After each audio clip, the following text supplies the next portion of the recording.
On Cupar Way in West Belfast, there is a barrier that separates two neighbourhoods. Parts of it, counting the brick base, the steel above it, and the mesh screen on top, stand more than 3 times the height the Berlin Wall reached. Berlin's came down in 1989. This one went up in 1969, and it is still there in 2026. It has been extended and raised more than once over the years, because people kept throwing things over it. 2 miles from that barrier there is a slipway. In 1911, the largest moving object built by human hands up to that time went down it into the water. For one moment, this city was the best in the world at something, and it knew it. A slipway and a wall, 2 miles apart. One of them is a museum now, and people queue for hours to see it. Most tellings of Belfast treat those as 2 separate stories. First, the triumph, then the tragedy. They are not separate. They came out of the same transformation, in the same handful of decades, driven by the same forces, and you cannot honestly understand either one without the other. This is the entire history of Belfast. It begins with a town that almost never happened. Chapter 1. The Ford Nobody Wanted. Start with a question that most histories of this city skip. Every other important place in Ireland has a deep origin story. Armagh was the church capital of the whole island from the 5th century onward. Dublin was founded by Vikings in the 800s and was a working port before the year 1000. Bangor, only about 12 miles down the coast. You had a monastery in the 6th century, so respected that students came from mainland Europe to study in it. Carrickfergus, 10 miles the other way, had a stone castle, a royal charter, a customs house, and a harbour full of ships. Belfast had none of that. In the year 1500, when Dublin was a walled city with thousands of inhabitants, and Carrickfergus was the administrative centre of the entire province, Belfast was a damaged tower beside a river crossing with a scatter of houses around it. It had already been burned down more than once, and it was going to be burned down again. Here is the fact that shapes everything else in this story. Belfast is young. It is one of the youngest cities in Western Europe of anything like its size. And the reason matters, because a city that is built quickly is built differently from a city that grows slowly. So why was it late? Look at the ground. The River Lagan comes down a broad valley from the south and empties into a long sea inlet called Belfast Lough. Hills stand close on both sides. Black Mountain and Divis to the west. The Castlereagh Hills to the east. It looks, on a map, like an obvious place for a city. Sheltered water, a river, hills at your back. The map lies. The floor of that valley, where the river met the tide, was estuarine mud. The local word for it is sleech. It is soft, wet, and it moves. You cannot easily build a stone town on it. And until the 19th century, nobody had the engineering to reclaim it at scale. The Lagan itself was shallow and silted at its mouth. Large ships could not come up it. They anchored down the lough at Carrickfergus instead, which had deep water and rock to build on. Belfast had the worst harbour of any major port city in these islands. It became one of the busiest anyway. That took money, machinery, and about 200 years, and none of it existed yet. What the site did have was a crossing. At low tide, a sandbar reached across the mouth of the Lagan, firm enough to walk cattle over. The Irish name for the place describes exactly that and nothing more. Beal First, meaning the mouth of the sandbar ford. Not a fort, not a monastery, not a kingdom. A place where you could get across the water if you timed it right. There was a second stream too, a small one called the Farset, running down into the Lagan at that point. It gave the ford its sandbar. It is still there. It runs in a culvert under High Street, and most people walking that street today have no idea they are above a river. So this was a junction, a place where routes from the north of the province and routes from the south had to converge, because everywhere else was water or bog or mountain. Whoever held the ford controlled the traffic. That made it worth taking, which is the entire reason Belfast keeps appearing in the records at all.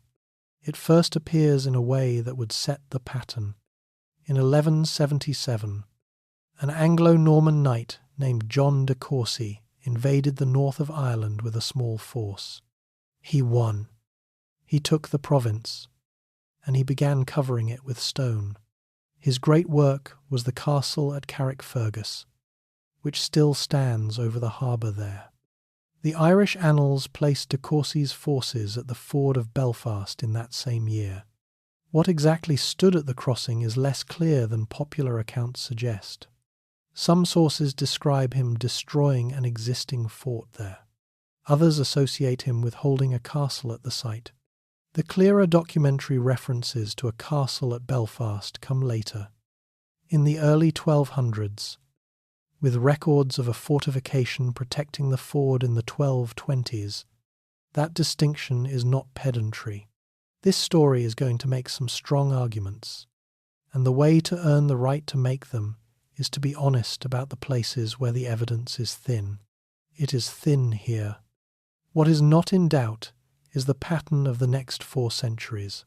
Whatever stood at that crossing was taken, lost, burned, and rebuilt so many times that it stops being surprising. The annals of Ulster and the annals of the Four Masters record the castle at Belfast being seized or destroyed in the 1470s, again in the early 1500s, and again after that. The Gaelic lords of Clandeboy, a branch of the O'Neills, held it for long stretches. English forces took it back, then lost it. Notice what is not happening in any of this. Nobody is building a town. For 400 years, Belfast is a military object, not a community. It has a garrison and a road, and no reason for anyone to settle there in numbers. The Elizabethan wars of the late 1500s ground through Ulster, and the crossing changed hands again in the middle of them. Those decades produced episodes that were brutal even by the standards of their own time, and the surviving accounts come mostly from one side. So historians treat the details with real caution. What is not in dispute is the outcome. By the time the 9 Years' War ended with the submission of Hugh O'Neill in 1603, Gaelic Ulster had been broken as a political system, and the English crown controlled a province it had never controlled before. That same year, the crossing at the Lagan was granted to an English soldier who had spent the war campaigning through the countryside around it. His name was Arthur Chichester. He looked at the mud, the ruined tower, the sandbar, and the road, and he saw something that 400 years of raiders and garrisons had not bothered to see. He saw a town. What he built there in the next 10 years would bring in people from 3 different places, with 3 different churches, and lock them into a space of a few hundred acres. Every argument in the rest of this story starts with that decision. Chapter 2. 3 Peoples. 1 Small Town. Arthur Chichester was not a founder in any romantic sense. He was a soldier who had been rewarded with land, and he intended to make that land pay. He had the ruined castle rebuilt as a comfortable residence rather than a fortress, which tells you what he thought the security situation was. He laid out streets. He brought in settlers, mostly English, to work the land around the crossing, and in 1613 he secured what actually mattered. King James I granted Belfast a royal charter, making it a borough with the right to hold markets and to send 2 members to the Irish Parliament in Dublin. Read the terms of that charter carefully, and you find the first political fact of Belfast's life. The town was to be governed by a sovereign and 12 burgesses. The burgesses were named in the charter itself. Chichester chose them, and his family kept the right to control the appointments afterward. There was no wider electorate. For the next 200 years, the Corporation of Belfast was effectively the property of one aristocratic family. Later, the Donegal family, and the town's parliamentary seats were theirs to hand out. That is a company town. It grew. It made money. And its inhabitants had almost no say in running it. Hold on to that, because the political anger of 18th century Belfast does not come out of nowhere. It comes out of a charter written in 1613. 4 years before that charter, the Crown had launched the Plantation of Ulster, the organised settlement of confiscated land in 6 counties with Protestant colonists from England and Scotland. Here is a detail that is almost always missed. Belfast was not in it. The official plantation covered Armagh, Cavan, Coleraine, Donegal, Fermanagh, and Tyrone, Antrim and Down. The 2 counties that meet at Belfast were settled separately and privately. Beginning in 1606, 2 Scottish landowners named James Hamilton and Hugh Montgomery acquired large estates in County Down through a deal with a Gaelic lord, and they filled them with tenants from the Scottish lowlands. Lowland Scots also came into County Antrim in numbers. The difference matters. The private settlement in Antrim and Down was earlier, denser, and overwhelmingly Scottish, and the Scots brought their church with them. They were Presbyterians, and the Church of Ireland, the state church, regarded Presbyterians as dissenters, not enemies exactly, not equals either. So, by the middle of the 1600s, the small town at the ford contained the outline of everything that came later. There was an Anglican governing class, small in number, holding the charter, the corporation, the offices, and the land. There was a growing Scottish Presbyterian population, commercially energetic, theologically stubborn, and legally excluded from power. And there were the native Irish, Catholic, dispossessed of much of the land around the town, living mostly in the countryside and in the hills to the west. 3 peoples, 1 small town. That structure was set within a single generation. The 17th century then did what the 17th century did everywhere in these islands. It exploded. In 1641, a rebellion broke out in Ulster. It began as an attempted seizure of power by dispossessed Catholic gentry and became something far wider and far bloodier, with large numbers of Protestant settlers killed or driven from their homes in the winter that followed. The reprisals were also severe. The casualty figures were exaggerated enormously by pamphleteers at the time. Modern historians, including Nicholas Canny, have spent decades working through the depositions collected from survivors, now held at Trinity College Dublin, to establish what can and cannot be supported. What is not in dispute is that the memory of 1641 entered Ulster Protestant consciousness and stayed there for centuries. Belfast itself came through it as a garrison town. In 1642, a Scottish army landed at Carrickfergus to protect the settler population, and its regimental chaplains established the first presbytery in Ireland. Presbyterianism in Ireland has an institutional birthday, and it is that one. Then came Oliver Cromwell's reconquest of Ireland from 1649, the confiscations that followed, and the restoration of the monarchy in 1660. Belfast changed hands, paid its taxes, and stayed small. How small? The hearth tax records of the 1660s suggest a population somewhere in the region of 1,000 people. This is not a city. It is a market town with a harbour too shallow for serious shipping. But it was starting to trade. Beef, butter, hides, and grain went out. In 1688, a long stone bridge across the Lagan was begun, and when it was finished it was among the longest bridges in Ireland. That bridge is the first real sign that Belfast intended to be a hub rather than a garrison. The century ended with one more war. In 1689 and 1690, the conflict between the deposed Catholic King James II and the Protestant William of Orange was fought out largely in Ireland. William landed at Carrickfergus in June of 1690 and passed through Belfast on his way south to the Boyne. He won. The settlement that followed his victory secured Protestant control of Irish land, law, and Parliament for the next 100 years and more. And here is the point that the next chapter turns on, so it is worth stating plainly. That settlement did not benefit all Protestants. It benefited the Church of Ireland. The Presbyterians of Belfast and its hinterland had fought for William, garrisoned for William, and starved at the siege of Derry, also called Londonderry, for William.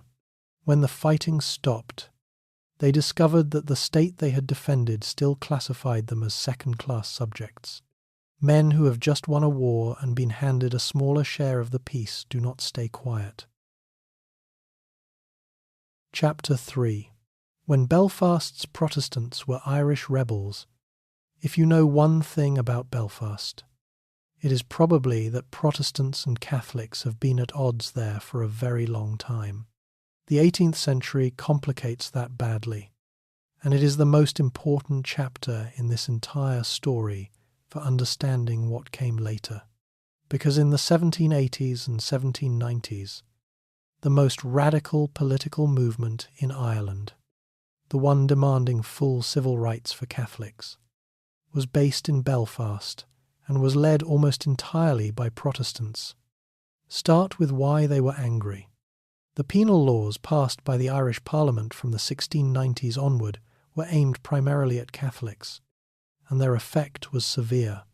Catholics were barred from Parliament, from the bar, from purchasing land under normal terms, from bearing arms, from a range of professions. By the middle of the century, Catholic ownership of Irish land had fallen to a small fraction of the total, but the legislation reached further than that. The Test Act of 1704 required anyone holding public office to take communion in the Church of Ireland. Presbyterians would not do it.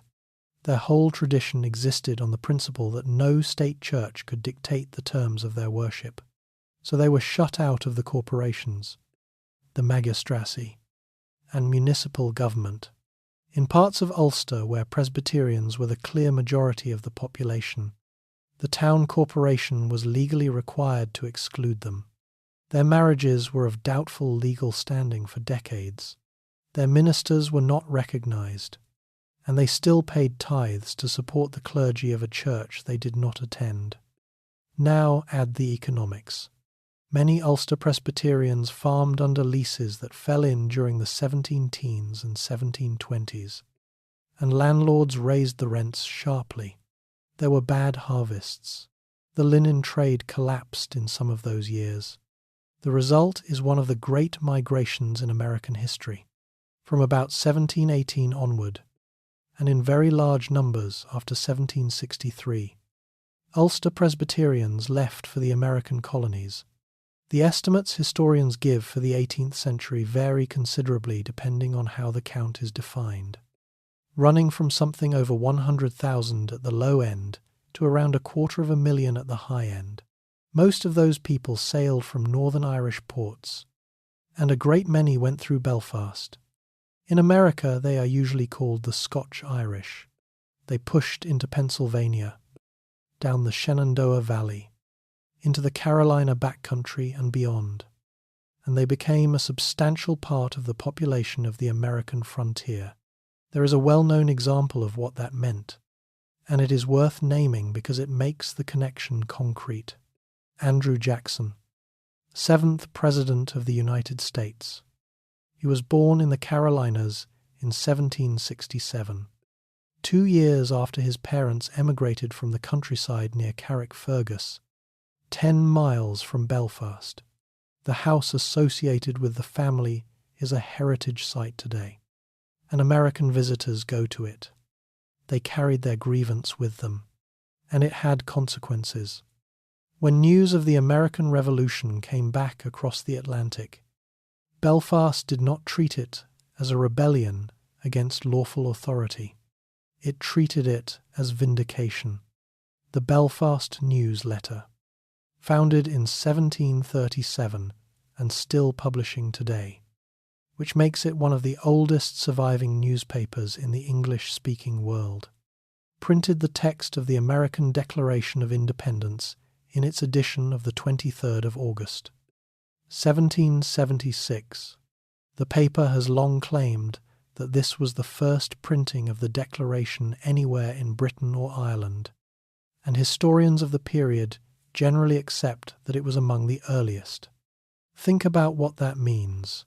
Thomas Jefferson's argument for overthrowing British rule was read over breakfast in Belfast by Protestant merchants, who agreed with it. Then Britain, at war in America and short of soldiers, effectively created the mechanism for Ireland to press its own case.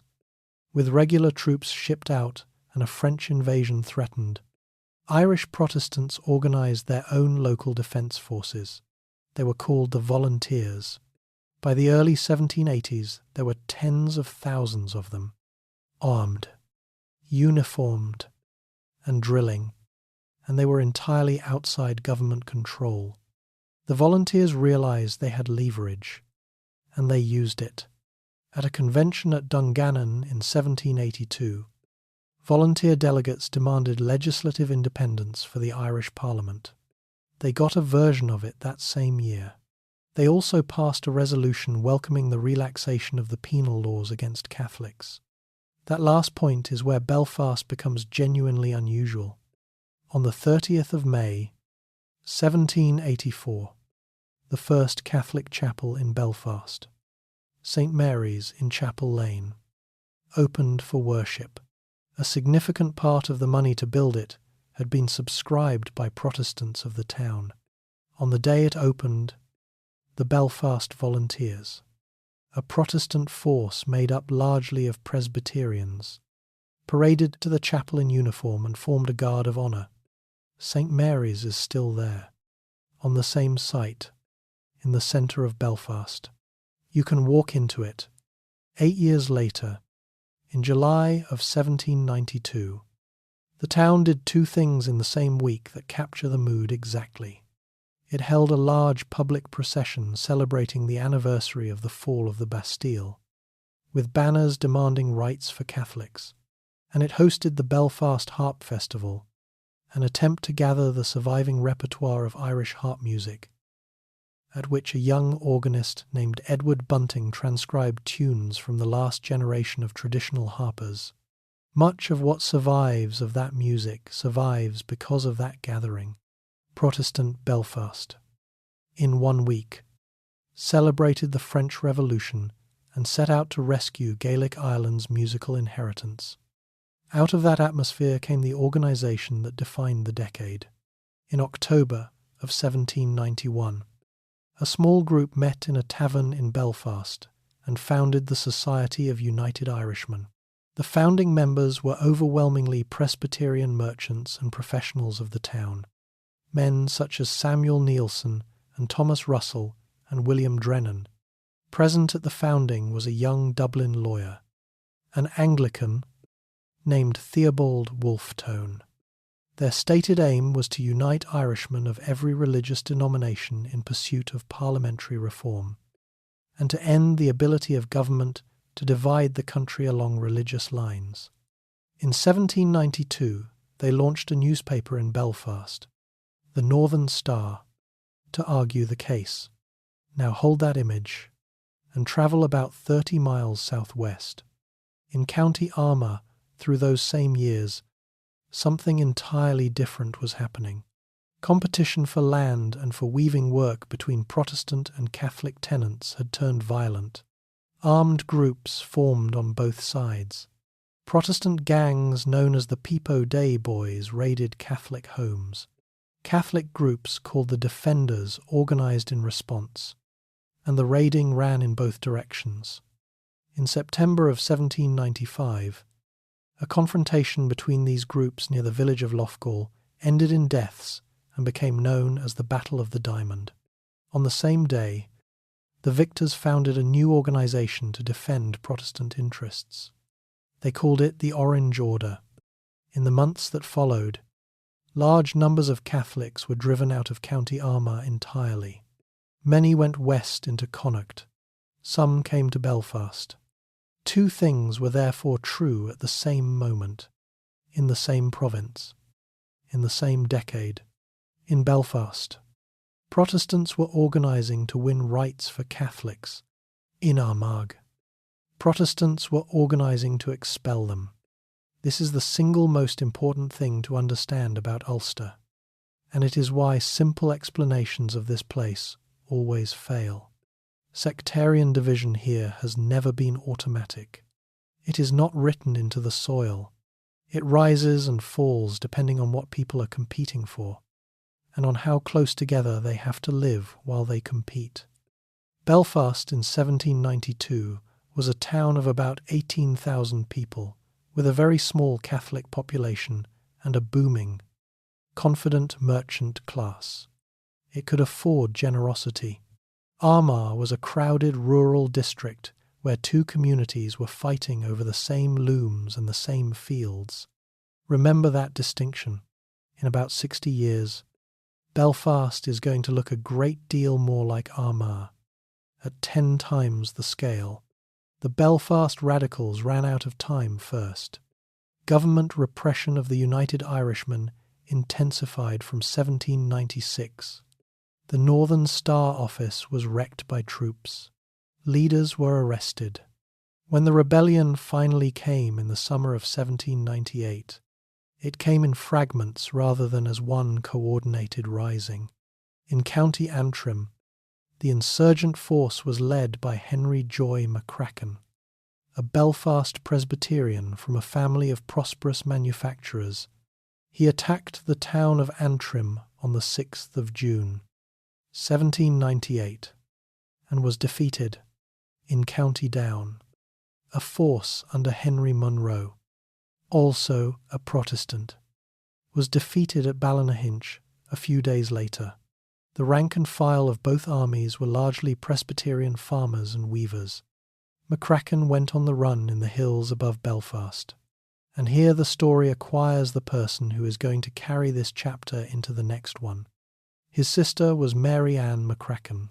She was born in July of 1770, which made her 28 that summer, and she had grown up in the same house, in the same conversations, with the same books. While her brother was hiding on Cave Hill, she walked out of Belfast to bring him food and clothing, through a countryside full of soldiers. More than once, she helped arrange a plan to get him onto a ship for America. It failed. He was taken. She was with him at his trial. She was with him on the way to the scaffold. Her own later account describes her walking beside him through the streets of Belfast, and being separated from him at the last by a clergyman who told her to leave. Henry Joy McCracken was hanged in Belfast in July of 1798, at the market house in the centre of the town, on ground his own family had helped make prosperous. He was 33. Mary Ann McCracken lived another 68 years. Understand what that means. She was born into a town of merchants and looms and radical talk. She was still alive when Belfast had a railway station, a shipyard, gas lighting, and a population 15 times larger. She saw the entire transformation that the next 3 chapters describe. from inside, as an adult, with an opinion about all of it. And she did not stop. She helped run the Belfast Charitable Society. She worked on poor relief, on the care of children, on the conditions of women in the town's institutions. She was an abolitionist all her life, at a time when Belfast merchants were doing business in a transatlantic economy shaped by slavery. She also helped Edward Bunting with his collection of Irish music, Keeping Alive, the work begun at that harp festival in 1792, and in her late 80s, she was going down to the Belfast docks to hand anti-slavery leaflets to emigrants boarding ships for America. Picture that, an old woman, born before the American Revolution, standing on a Belfast quay in the 1850s, pressing pamphlets into the hands of people about to cross to a country that was months away from tearing itself apart over the same question. She died in 1866. The American Civil War had ended the year before. The rebellion she survived had a very different course in the south of the country. In County Wexford, the rising was larger and the fighting worse, and it included episodes of sectarian killing of Protestant civilians. Most notoriously at Scullabog, news of those events travelled north quickly, and it did real damage to the Northern Radical project. Presbyterian reformers who had argued that religious division was artificial now had to answer for what had happened in Wexford. The Act of Union followed in 1800, taking effect on the 1st of January, 1801. The Irish Parliament voted itself out of existence, and Ireland was governed directly from Westminster, and Belfast's radicalism faded, not overnight, and not completely, but it faded. Historians have offered several reasons, and the honest answer is that all of them carried weight. There was the shock of defeat and the executions. There was the sectarian violence in the south. There was deliberate government policy, including a substantial increase in the state subsidy paid to Presbyterian ministers in 1803, which drew the church closer to the establishment. There was a theological shift within Irish Presbyterianism over the following decades, toward a more conservative and evangelical position. And there was money. The Union opened British markets to Ulster manufacturers on equal terms. Within a generation, Belfast would be running machinery that made its merchants richer than they had ever been, and pulling in workers by the tens of thousands to run it. The town that had celebrated the Bastille was about to become the fastest-growing industrial city in Ireland. Mary Ann McCracken lived to see all of it. Chapter 4. Linen and the Great Acceleration. Cotton came first, and cotton failed. That failure is the reason Belfast exists in the form it does.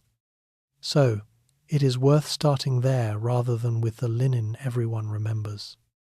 In 1777, a Belfast charitable institution installed spinning machinery to give work to poor children. Local manufacturers looked at it and understood immediately what they were seeing. Within 20 years, cotton spinning powered by steam had become the leading industry of the town. By the 1810s, there were dozens of mills in and around Belfast, and thousands of people working in them. Then it collapsed. British cotton was concentrating in Lancashire, close to the ports that landed raw cotton and close to the coalfields that fed the engines. Belfast had neither. It had to import every ton of coal it burned, which meant its costs were permanently higher than those of its competitors. A commercial crisis in the years after 1825 finished the argument. Belfast had built mills, trained a workforce, and learned steam power, and its industry had no future. Then a mechanical problem was solved, and it was solved in England. Linen is made from flax.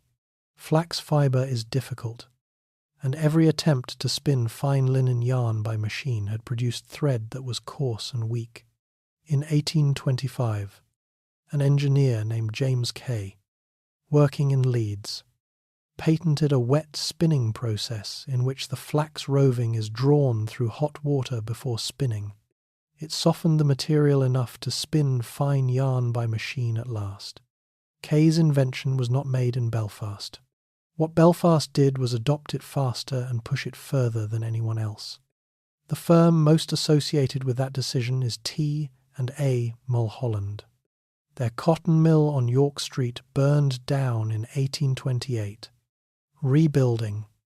The Mulhollands made the choice that changed the city. They did not go back into cotton. They fitted the new mill for flax, using wet spinning machinery, and started up in 1830. It worked, and the rest of the town followed at speed. Belfast now had a product, an existing stock of mill buildings, an existing supply of steam engines, and a workforce that already knew how to run them. Within 20 years, the town had converted almost completely. By the 1850s, Belfast was the leading centre of linen production in the world, and it held that position for the better part of a century. The nickname that attached to it, Linenopolis, was not modest, and it was earned. 2 consequences followed, and they run through everything after this. The first is that Belfast built its own harbour, the Lagan Estuary, as Chapter 1 described, was shallow and winding, and large ships could not reach the town. Between 1839 and 1841, engineers cut a straight, deep channel through the mud flats, bypassing the river's bends. The material dredged out of that cut had to be dumped somewhere, and it was piled on the County Down side of the water, creating an artificial island of about 17 acres. For a while people called it Dargan's Island, after the contractor William Dargan. Later it was renamed Queen's Island. At first it was a pleasure ground, with gardens and a bathing place. Remember that island. In about 15 years, ships are going to be built on it, and eventually one of them will be famous. The second consequence is the one that matters most for this story. Linen mills needed workers, and they needed a particular kind of worker. The conditions inside those mills are documented in detail, because government inspectors and Belfast's own medical officers investigated them and wrote down what they found. Their reports let us reconstruct a shift with some confidence. So picture a typical 13-year-old spinner, of the kind those reports describe by the thousand. It is a little before 6 in the morning in the 1860s, and it is dark. The horn has already gone.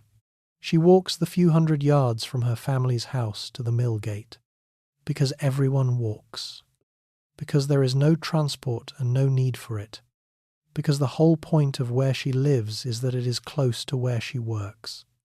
Inside, the first thing is the heat. The wet spinning process requires the flax to pass through troughs of hot water, and the spinning rooms are kept hot and saturated with steam, because dry air breaks the thread. Inspectors recorded temperatures in those rooms that would empty a modern building. The second thing is the water. The spinners stand at the frames, and the spray comes off the bobbins constantly. Their clothes are soaked through within the first hour and stay soaked for the whole shift. Many of them work barefoot on wet stone floors. The third thing is the noise, which is total. So the women speak by mouthing words and by a vocabulary of gestures that people who never worked in a mill cannot read. At the end of the shift she walks home in wet clothes through a Belfast winter. The medical evidence on what this did is not in dispute, because Belfast's own doctors collected it. Respiratory disease among flax workers was severe and widespread, and the chronic lung condition caused by inhaling flax dust was common enough to have its own name among the workers. Buccinosis. Life expectancy among mill hands was measurably lower than in the general population. and tuberculosis rates in the mill districts were among the worst in the United Kingdom well into the 20th century. This was overwhelmingly women's and girls' work. Wet spinning called for speed and small hands rather than strength, and women could be paid substantially less than men. Weaving employed both sexes. Whole families were drawn in, and half-doffers. Children employed to change the bobbins, worked in the spinning rooms alongside them, and the pay, poor as it was money, in cash, weekly, in a country where the alternative for most people was a small farm and no money at all.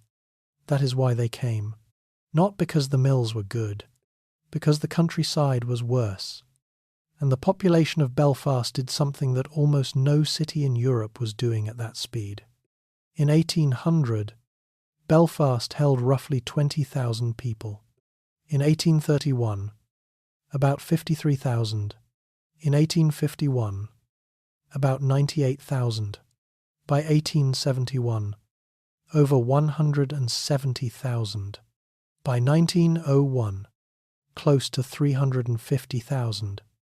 That is a 17-fold increase inside a century, and the sharpest part of it is compressed into a few decades in the middle.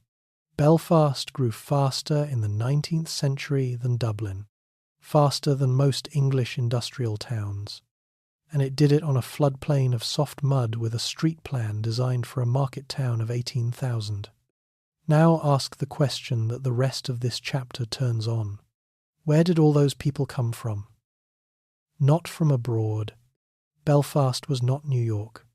It drew its workers from the countryside of Ulster, from Antrim, from Down, from Armagh, from Tyrone, and from further west. And the Ulster countryside was not religiously uniform. It was a patchwork. Areas of County Antrim and North Down were heavily Protestant, largely Presbyterian, descended from the 17th century Scottish settlement described in Chapter 2.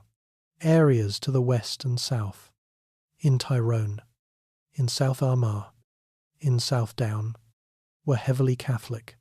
Rural Ulster had absorbed that patchwork over 2 centuries by keeping a certain distance.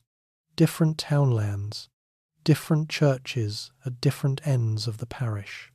Contact, trade, and often genuine neighbourliness. But with room. The mills removed the room. Then came the famine. The failure of the potato crop across Ireland from 1845 onward killed roughly 1 million people and drove, in a catastrophe whose scale and whose politics remain the subject of serious and continuing historical argument. Belfast's experience of it was different from that of the west and south of the country, and honesty requires saying how. The city did not suffer mass starvation among its own settled population. It had wages, a functioning port, a food supply. What it had instead was a rival. Destitute people came in from the countryside, on foot and by cart, looking for food and work. They came into a city with almost no sanitation, and they brought disease with them. The results are recorded in the city's own institutions. Belfast's fever hospitals were overwhelmed in 1847. Typhus and dysentery spread through the poorest districts. Thousands died. Measured against Skibbereen or Mayo, Belfast's toll was small. Measured against anything Belfast had known, it was severe. The port was also an exit. Ships left Belfast through those years, carrying emigrants to Liverpool, to Quebec, to New York, to Philadelphia. The Irish who arrived in American cities in the 1840s and 1850s, and who reshaped Boston and New York in the process, included people who had walked into Belfast from Tyrone and kept going. 2 things came out of that period that shaped the city permanently. The first was public health infrastructure, built slowly and under pressure.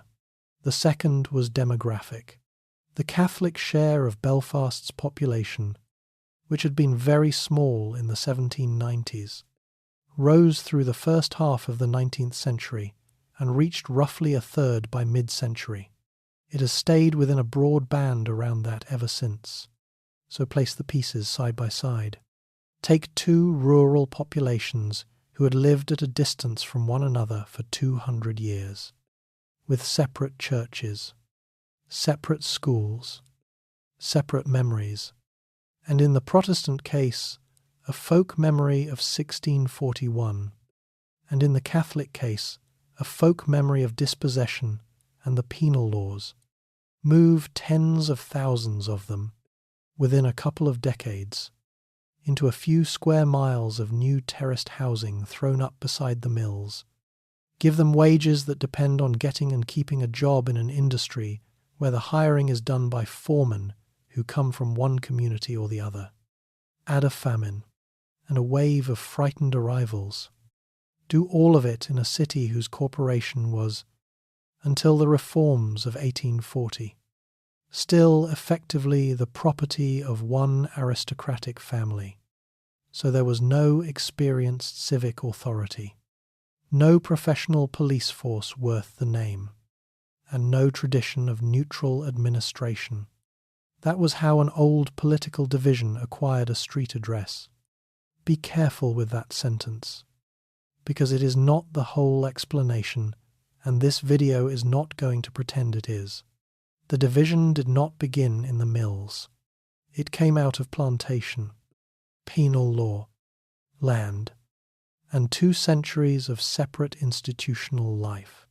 What industrialization did was take a division that had been mainly rural, mainly about land, and mainly spread out, and then compress it into an urban space small enough that the 2 communities were now standing on each other's feet. And it is why Chapter 3 matters so much. Belfast Protestants in 1784 paraded to open a Catholic chapel. Belfast Protestants in 1857 fought Belfast Catholics in the streets for weeks. The people had not changed their nature in 73 years. The conditions had changed completely. Housing settled the shape of it. Workers had to live within walking distance of the mill. Mills were built where land was cheap. On the low ground west of the town centre and along the river, streets of small brick houses went up around them, block by block, and they filled by word of mouth. A family arriving from a Catholic district of Tyrone moved to the street where their cousins already lived. A family from Presbyterian Ballymena did the same. Nobody planned this. There was no ordinance, no map, no committee. It was the ordinary behaviour of frightened newcomers in a strange city, repeated thousands of times, and it produced something that is still on the map today, running west and north out of the city centre, through the districts the mills created. There is a belt of ground where Protestant streets and Catholic streets come up against each other. Sandy Row against the Pound, Laughter further out, the Shankill against the Falls, and the streets of Clonard and Ardoyne where the 2 press together again. That belt is the most important physical fact in the modern history of this city, and this story is going to keep returning to it. Chapter 5. The Seam. Between 1835 and 1969, organised street violence broke out in Belfast in 1835, 1857, 1864, 1872, 1886, 1920, 1935, and 1969. Different decades, different triggers, different generations of people, most of whom had no memory of the last time, and almost all of it happened along the same belt of ground. Not the same street, the same frontier. That corridor of West and North Belfast where the 2 communities touch, which Chapter 4 described being built, street by street, by families choosing where they would feel safe. When walls go up along that corridor in 1969, and a later chapter will get to that night in detail, they will not be dividing a city at random. They will be following a line the city had already drawn for itself 4 generations earlier. This chapter is about how that line was made. Begin with what a Belfast working district actually was in 1850. Rows of 2-story brick houses, built in tight terraces, opening directly onto the street with no front garden, a shared outdoor privy for several families, water from a standpipe, the mill at the end of the street, public houses on the corners, a pawn shop, a church or a chapel within walking distance, a school attached to that church or that chapel. Everything a family needed was inside a few hundred yards, and everything inside those few hundred yards belonged to one community. That is the crucial point. Segregation in Belfast was not created by statute. There was no law assigning districts. It emerged from housing, employment, schooling, worship, and marriage, each reinforcing the others, until a working family could live an entire life and rarely have a sustained conversation with someone from the other tradition. That distinction is worth holding on to, because Americans watching this will recognize a great deal of the outcome and very little of the machinery.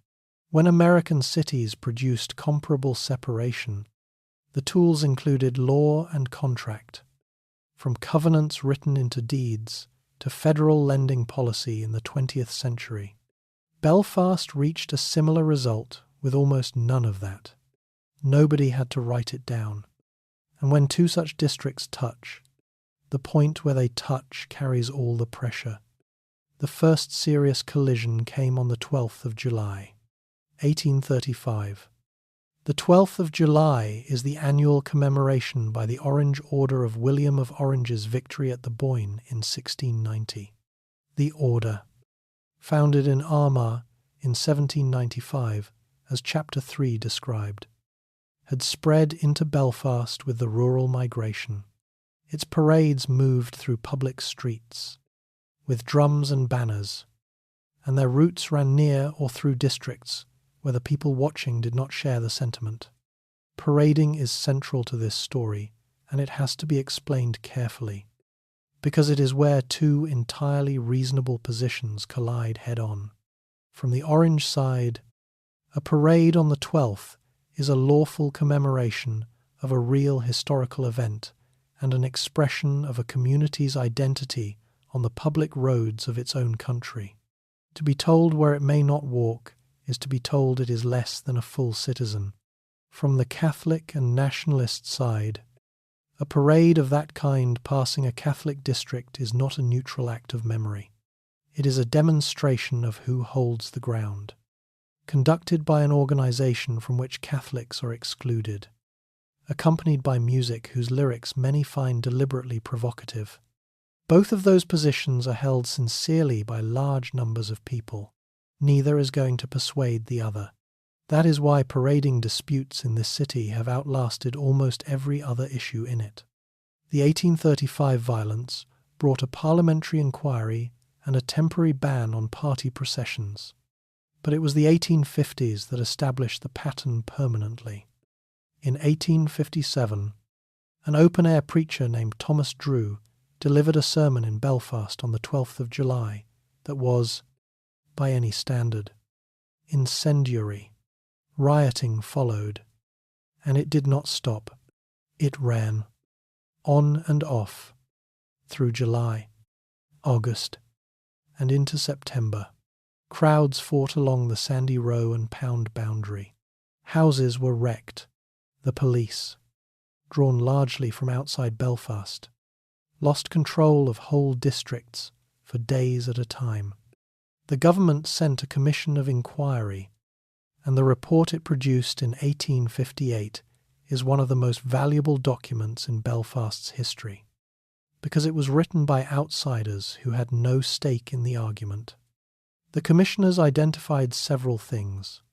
They found that the town's police force was itself divided and unreliable, with local constables suspected by one side and outside constabulary resented by the other. They found that inflammatory preaching had directly incited disorder, and they described how the violence concentrated at the boundaries between the districts rather than spreading evenly. That last finding is the one that matters. The commissioners were describing the seam. In 1858, in official language, then 1864, which was worse. The trigger came from Dublin. In August of that year, a foundation stone was laid there for a monument to Daniel O'Connell, the Catholic emancipation leader. Belfast nationalists sent a delegation. On their return there were celebrations, and in response a crowd in Sandy Row burned an effigy. The rioting that followed ran for more than a week and involved something new. Shipyard workers, Protestant, marched from the yards on Queen's Island into the town centre, carrying the tools of their trade. Firearms were used on both sides. The official inquiry afterward recorded a death toll in double figures, with hundreds injured, and noted that the disorder had reached a level the civil authorities could not contain. Two features of 1864 became permanent features of Belfast. The first is the involvement of the shipyard. Once industrial workforces with a strong community identity became large enough, they functioned as organised bodies in street conflict. The yards had thousands of men who arrived and left together, knew each other, and carried hammers. The second is expulsion. During and after the rioting, workers from the minority community, in particular workplaces, were driven out of their jobs. This is the beginning of a practice that recurs in 1886, in 1912, and in 1920, each time with greater consequences, and each time deepening the association between a workplace and a community, which brings the story to 1886, and to a change in the nature of the argument itself. Until this point, Belfast's disorder was largely local. Parades, preachers, boundaries, jobs. In 1886 it acquired a constitutional question, and it has never lost it since. In April of that year, the British Prime Minister William Ewart Gladstone introduced the first Home Rule Bill, proposing a devolved Parliament in Dublin with authority over Irish domestic affairs. Chapter 8 will deal with Home Rule properly, because the politics deserve a chapter of their own. What matters here is the effect on the streets. Belfast Protestants concluded that a Dublin Parliament would mean rule by a Catholic majority in a country where they were a minority, with consequences for their businesses, their churches, and their place in the empire whose markets they sold into. That fear was expressed in a slogan that circulated at the time. Home Rule means Rome rule. The bill was defeated in the House of Commons in June of 1886. Belfast erupted anyway, and this time the rioting lasted, intermittently, from June until September. Estimates of the dead vary between sources, and the figure most often cited from the official inquiry is in the low 30s, which made it the deadliest disorder in the city's history to that date. The inquiry into the 1886 riots reached a conclusion that still deserves attention. It found that the areas of violence were, again, the interfaces between districts, and that the fighting was carried on largely by people who lived within a short distance of one another, not strangers, neighbours. Now step back and look at what these decades produced, because the outcome is not obvious and it is frequently misunderstood. Between 1835 and 1886, Belfast did not become a divided city because two ancient enemies met. It became a divided city through a repeating cycle. Violence at the boundary caused families to move out of mixed streets to safer ground. Each round of moving made the districts more uniform. More uniform districts had sharper boundaries. Sharper boundaries produced worse violence in the next round. Historians of the city, notably A.C. Hepburn and Sybil Baker, have traced this through census returns and housing records, and the measurable pattern is consistent. Belfast in 1850 was more segregated than Belfast in 1830, and Belfast in 1900 was more segregated than Belfast in 1850. Each round of violence turned it further, and it almost never turned back. Remember that word, ratchet. This city has almost never run it backwards. And here is the fact that should sit uncomfortably with anyone who prefers simple explanations. While all of this was happening, Belfast was one of the most successful cities in the United Kingdom. Its linen went everywhere. Its ropeworks became one of the largest in the world. Its tobacco factories, its engineering works, and its new shipyard were expanding every decade. In 1888, Queen Victoria granted Belfast city status. Its town hall would soon be replaced by a domed city hall in Portland stone that announced, without subtlety, that this was a place of consequence. The wealth and the violence were not alternatives. They were produced by the same process, at the same time, by the same population growth. The city was about to prove exactly how good it was at building things. On that artificial island of dredged mud in the middle of the harbour, a business had started making ships. Chapter 6. The Yard.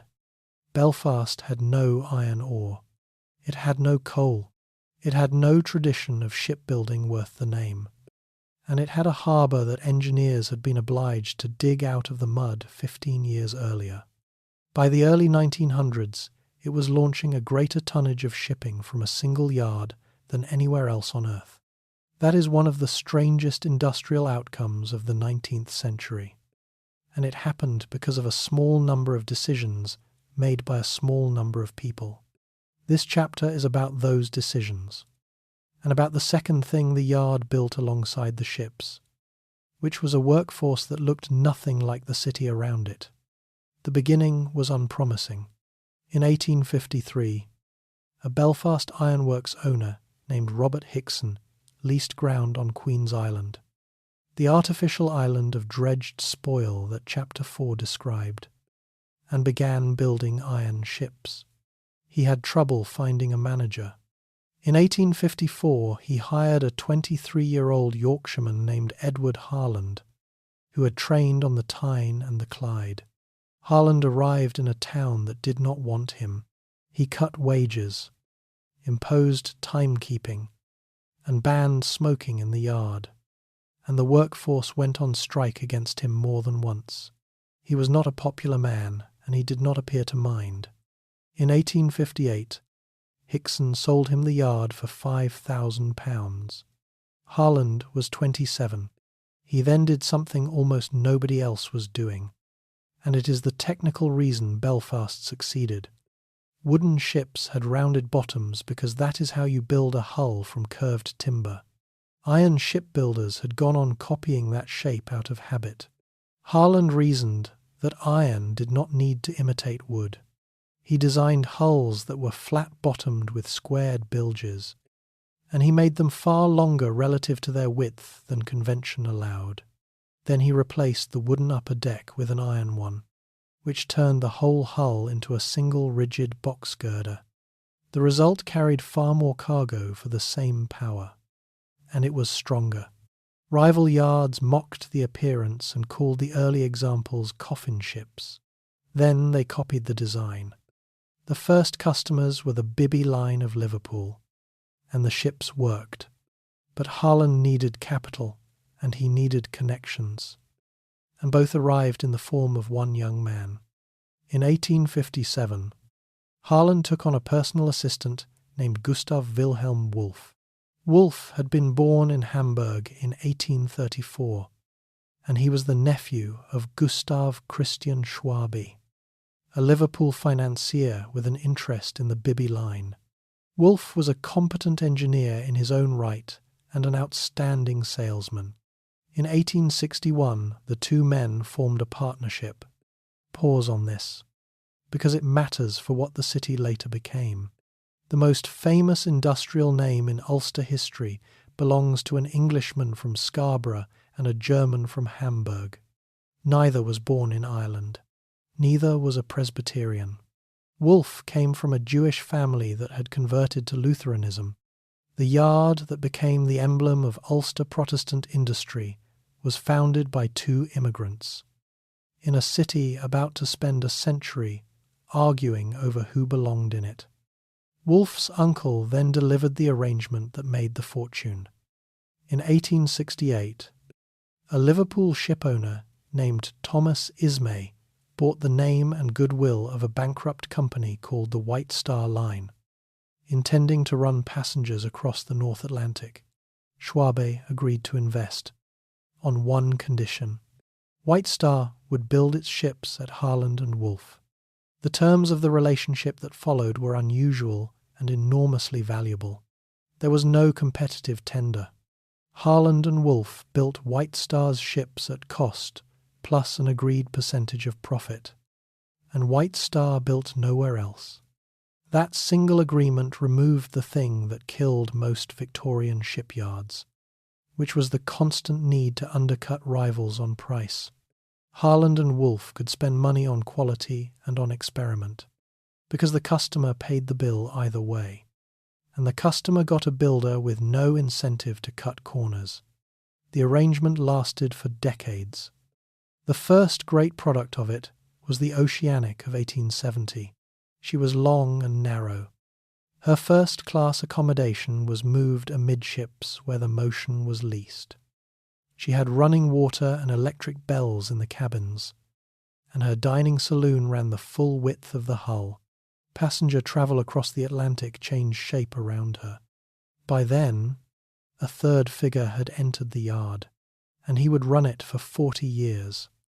William James Pirrie came from a Belfast family of some standing and joined Harland and Wolff as a gentleman apprentice in 1862 at the age of 15. He became a partner at 27. From 1895 he was chairman, and from that point the yard was essentially his. Pirrie is worth understanding, because he complicates the picture of Belfast in a way that a later chapter will need. He was the driving commercial mind behind the yard's expansion into the largest shipbuilding operation in the world. He was Lord Mayor of Belfast in 1896 and 1897. He was raised to the peerage. He was, by any measure, the outstanding Ulster industrialist of his generation. He was also a supporter of Irish Home Rule. That put him at odds with almost the entire Belfast business class, and it made him a deeply unpopular figure among unionists during the crisis that Chapter 8 describes. The man who built the ships did not hold the politics that the ships came to symbolize. The yard grew around him. In 1880, a second Belfast shipbuilder opened on the other side of the river, Workman Clark, known locally as the Wee Yard, and it was not small. At its peak, it was among the largest shipbuilders in the world in its own right. Between them, in the years before 1914, the two Belfast yards were producing a share of world merchant tonnage that no city of Belfast size had any business producing. Harland and Wolff alone employed somewhere in the region of 24,000 people by 1914. Add the rest of the city's industry, and the scale becomes clearer.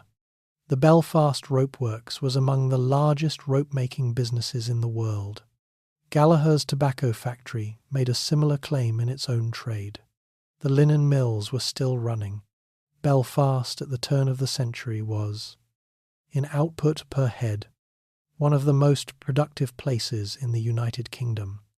Now the second half of the chapter, which is the part most tellings leave out.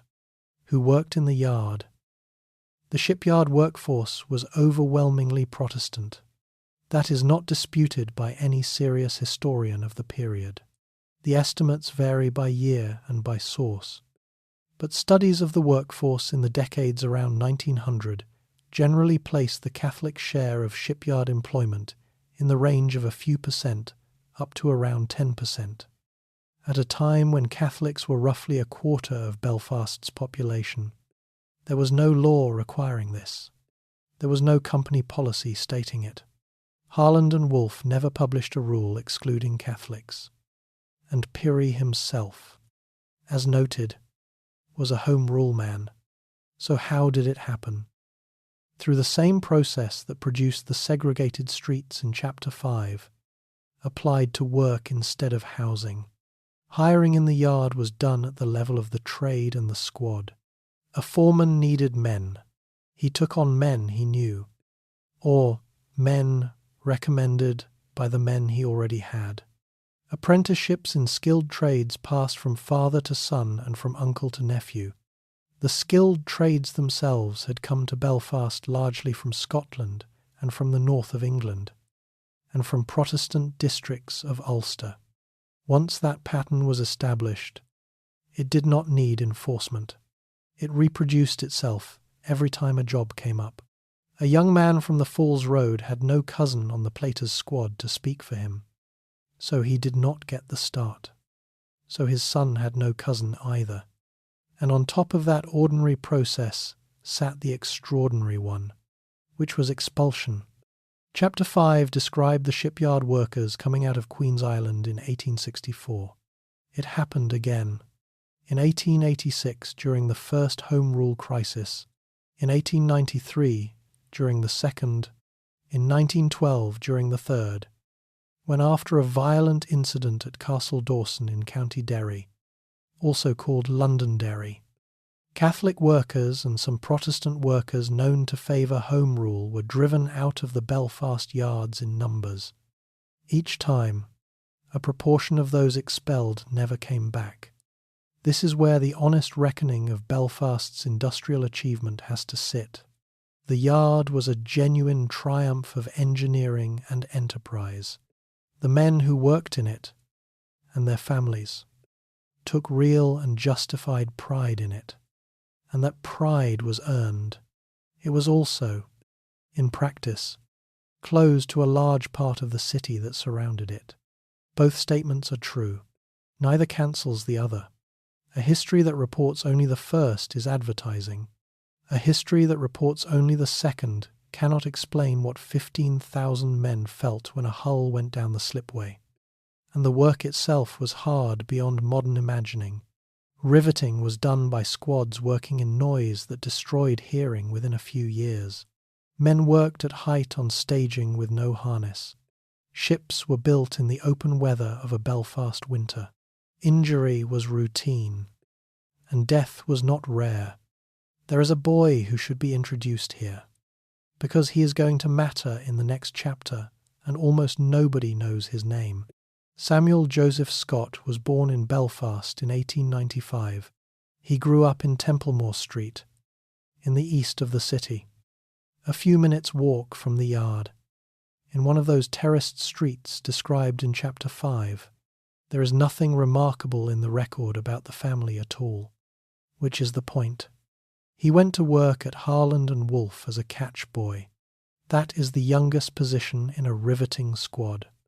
The child who catches the red-hot rivet thrown up from the furnace and passes it on to the men driving it.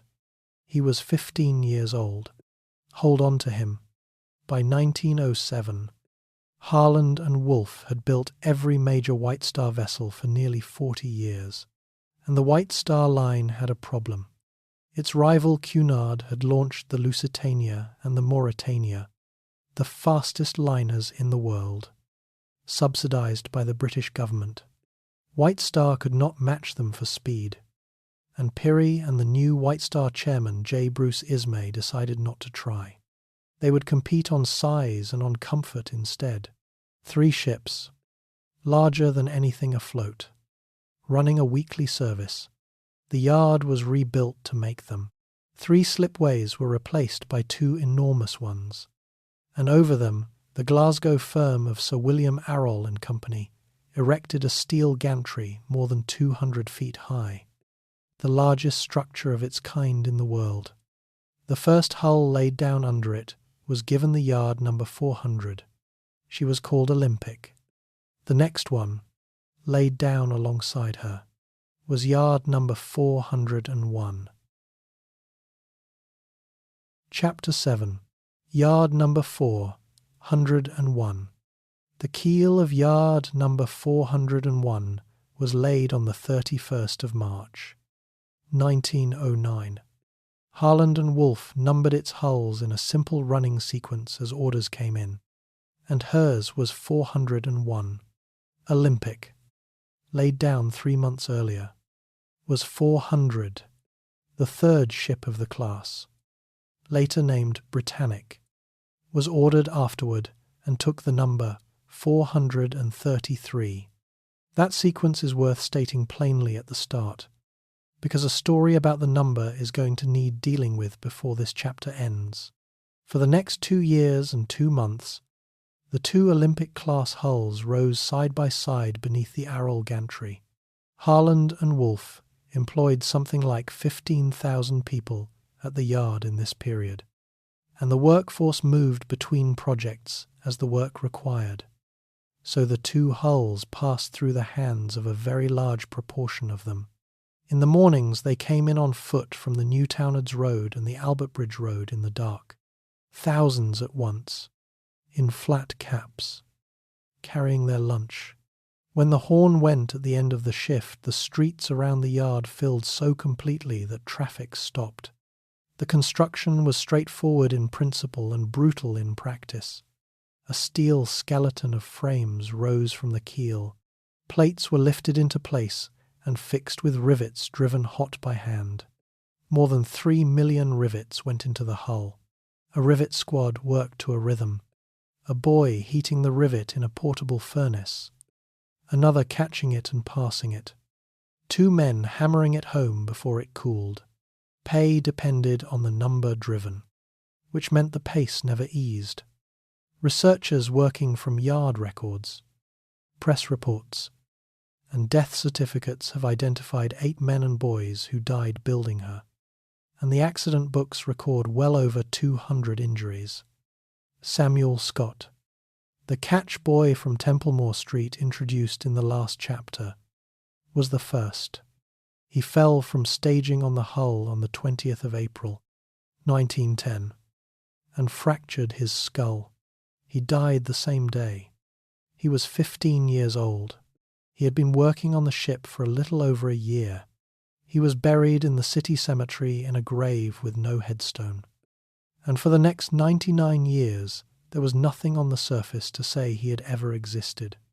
In 2009, ahead of the centenary, a local historical society and members of the public raised the money for a headstone. It was placed on his grave. It gives his name, his age, and what he was doing when he died. He never saw the ship finished. He died more than a year before she went into the water.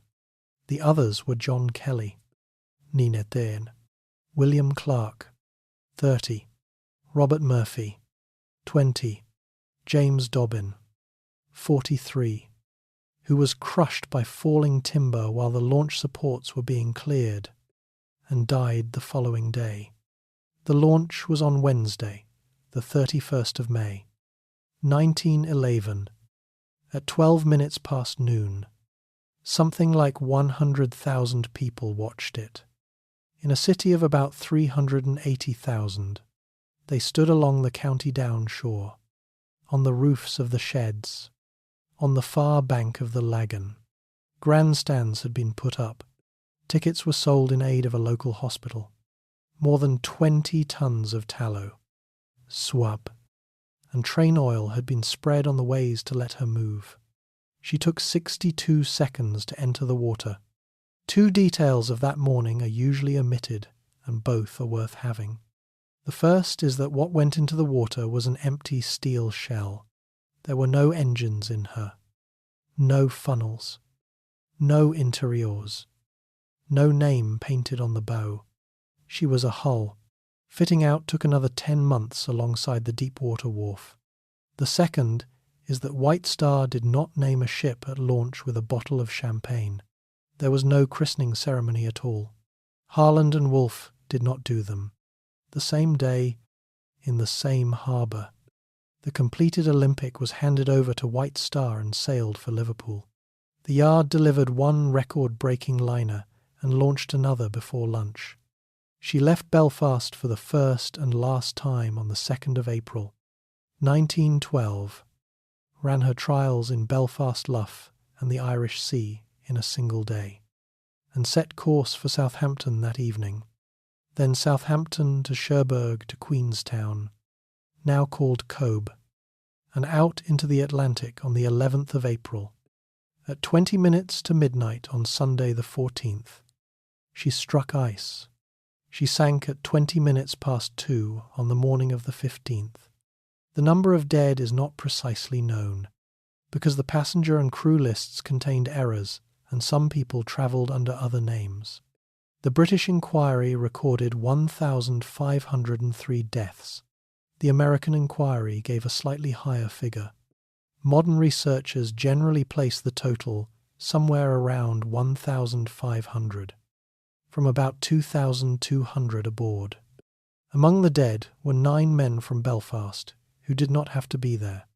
Harland and Wolff sent a guarantee group on the maiden voyage of every major ship, a small team of its best men whose job was to find and fix faults at sea. For yard number 401, the group was 9 strong, and it was led by the head of the drawing office, Thomas Andrews, a nephew of Lord Pirrie. Andrews had worked on her design from the beginning. He was 39. All 9 died. Not one of the guarantee group survived. They were not all senior men. Alfred Cunningham was 21, an apprentice fitter. Ennis Watson was 19, an apprentice electrician. Being picked for the guarantee group was an honour. It meant the yard thought you were among the best it had. 9 of the best men in Belfast, chosen for a reward.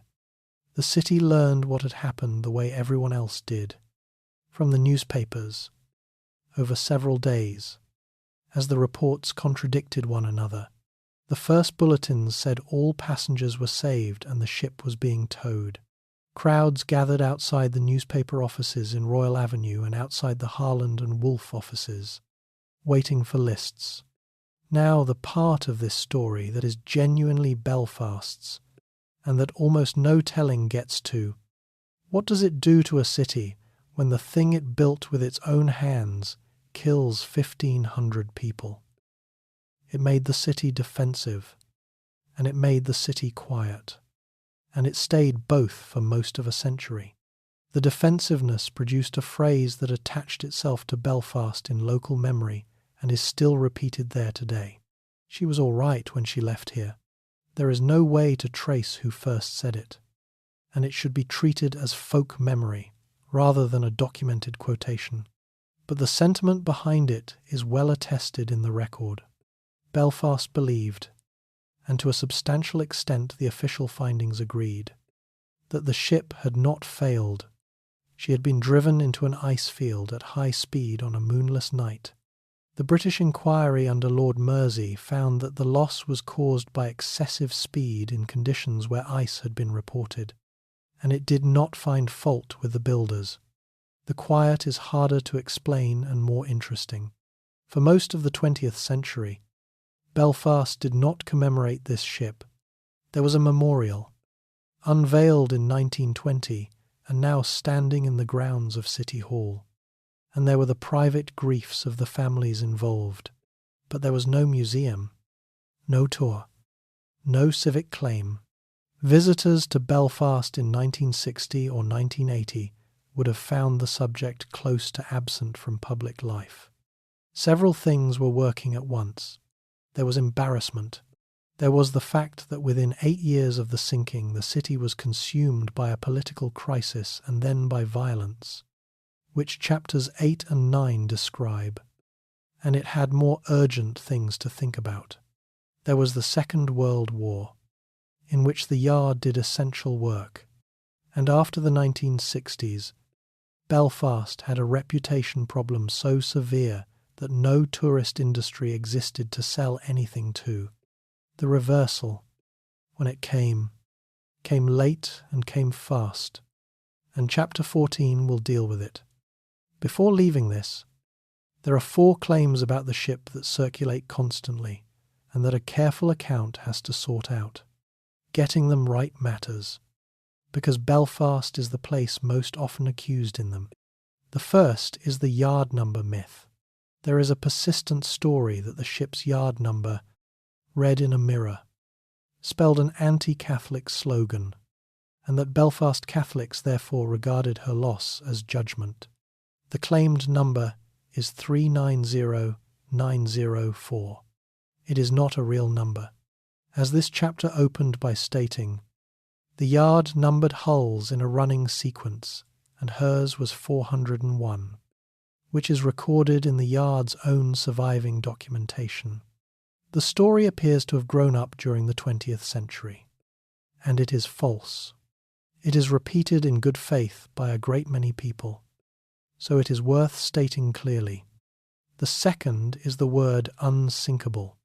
White Star's own publicity for the Olympic class did not use it as an absolute claim. The phrasing that circulated came largely from the trade press, including a 1911 special issue of the journal The Shipbuilder, which described the watertight subdivision as making the vessel practically unsinkable. The qualifier was there at the time. It disappeared afterward, when the absolute version became far more useful to newspapers and, later, to filmmakers. The third is the lifeboats, and this is where Belfast is genuinely implicated and genuinely exonerated at the same time. She carried 20 lifeboats with capacity for about 1,178 people, and she carried more than the law required.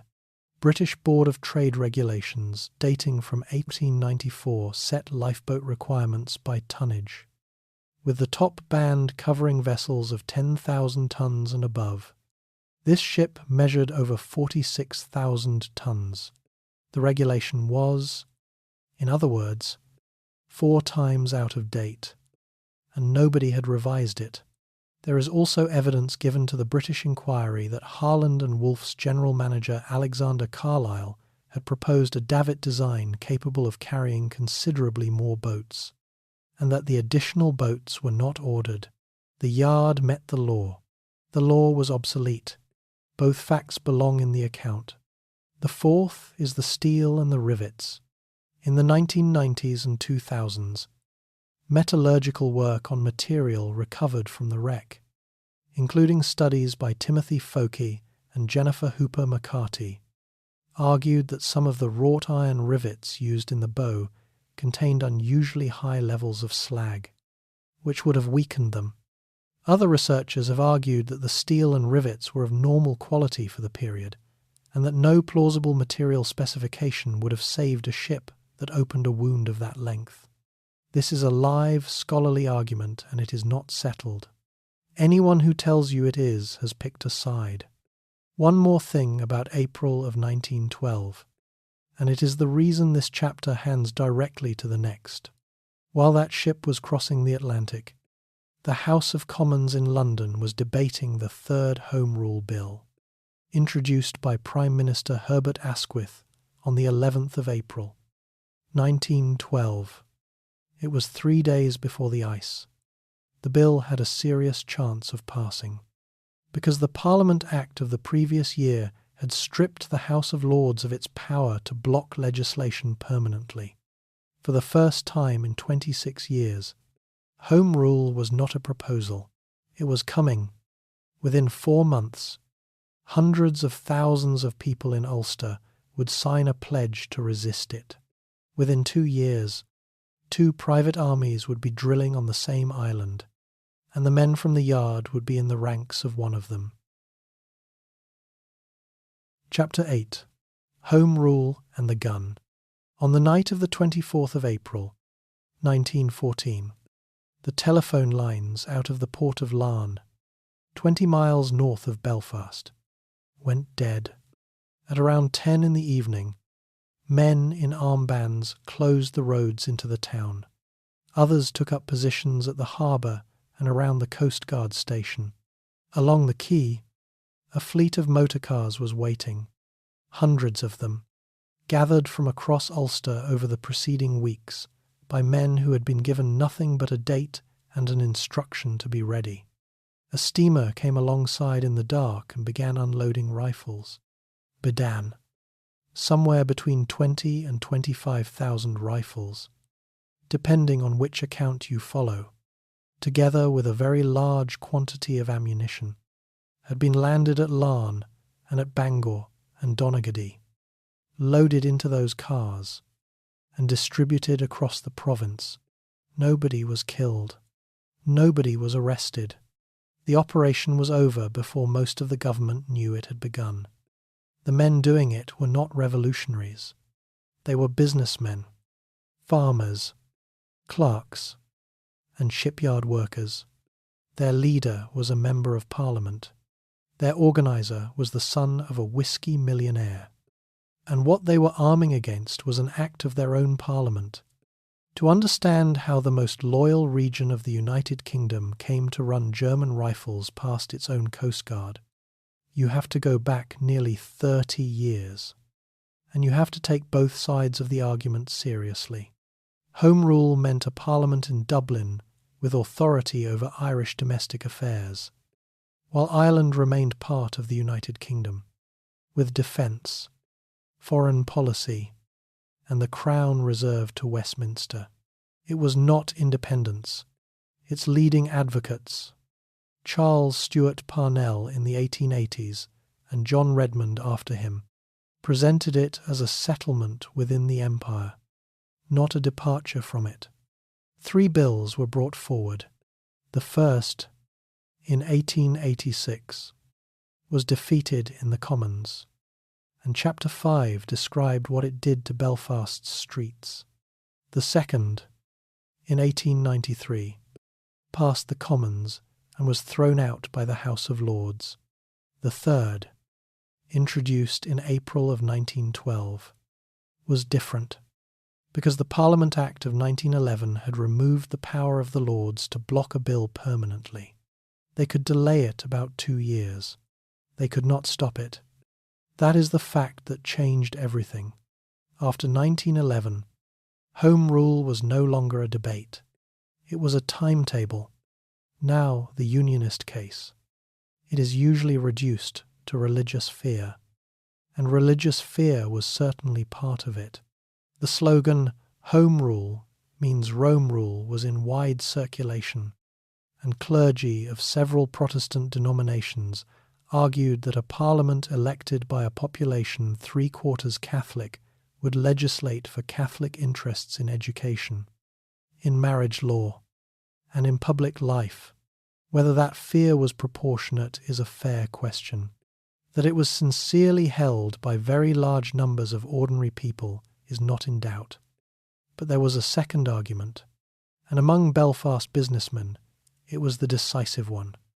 Belfast in 1912 was an industrial city inside a free trade empire. Its linen went to markets across the world through British commercial networks. Its ships were built for British and international lines. Its engineering works sold into a system whose currency, banking, and trade policy were set in London. The rest of Ireland was overwhelmingly agricultural. Unionists argued that a Dublin Parliament elected mostly by farmers would have no understanding of industry, would be tempted by protective tariffs, and would tax the one wealthy region to fund the rest. They pointed out, correctly, that Belfast paid a disproportionate share of Irish revenue. There was a third strand, older and harder to argue with. Ulster Protestants regarded themselves as British, not as a foreign garrison, but as people whose families had been in that place for 300 years, who had built the city they lived in, and who were being told their nationality was about to be reassigned by a vote in which they would always be outnumbered. Now the nationalist case, which is equally strong. Ireland had been governed from Westminster since 1800, and by 1912 a clear majority of Irish parliamentary seats had been held by Home Rule members for over 30 years. In every general election since 1885, Irish voters had returned that majority. If democratic consent meant anything, the Irish electorate had been asking for this, repeatedly and peacefully, for a generation. The 19th century had also given nationalists a record to point at. The famine, the land war, mass immigration, and a system of landlordism that had required decades of agitation and a series of land acts to dismantle. The argument was not that Britain was uniquely malicious. It was that a country governed by people who did not live there had consistently failed it. And there was a reply to the unionist economic case. Belfast's prosperity, nationalists argued, was not threatened by Irish self-government, because no Irish parliament would set out to wreck its own richest city. Both sides believed they were defending a democratic principle. Nationalists appealed to the majority of the Irish people. Unionists appealed to the right of a distinct community not to be transferred against its will. There is no neutral arbiter between those two claims. That is why the question has never been fully settled, and why versions of the same argument are still being had in 2026. Now to what Belfast did about it. The Unionist campaign found a leader who was not from Ulster at all. Edward Carson was a Dublin barrister, a Southern Irish Unionist, one of the most formidable advocates of his generation. He led from 1910. Alongside him was a Belfast man who did the organising, James Craig, and Craig's talent for logistics would matter enormously. Craig staged the demonstrations. On the 23rd of September, 1911, an estimated 50,000 Orangemen and Unionist club members gathered at Craig's own house on the outskirts of Belfast to hear Carson declare that if Home Rule passed, they would take responsibility for governing the Protestant province of Ulster themselves. That was a public statement of intent to establish an illegal provisional government, made by a King's Council and Member of Parliament. No prosecution followed. The next step was the Covenant.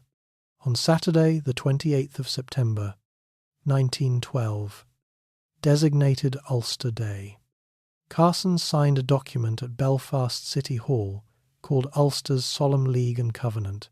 The name was borrowed from a Scottish Presbyterian document of 1643, which told everyone exactly which tradition it was drawing on. Signatories pledged to use all means which may be found necessary to defeat the present conspiracy to set up a Home Rule Parliament in Ireland. Men signed the Covenant. Women signed a parallel declaration. The total number of signatures was in the region of 471,000. The original sheets survive in the Public Record Office of Northern Ireland and are searchable today, which means a great many families in Northern Ireland and in North America can find an ancestor's name on them. Roughly 500,000 people in one province had signed a pledge to resist an act of their own parliament. In January of 1913, the pledge acquired an army. The Ulster Volunteer Force was formed by the Ulster Unionist Council, limited to men who had signed the Covenant. With a target strength of 100,000, it drilled openly. Retired British officers trained it. Shipyard workers filled its Belfast battalions. Think about who those men were. The riveters and platers of Chapter 6. The squads who had built the Olympic-class hulls, now forming up in ranks on the same ground. Nationalist Ireland responded in the only way available. In November of 1913, the Irish Volunteers were founded in Dublin to defend the coming settlement.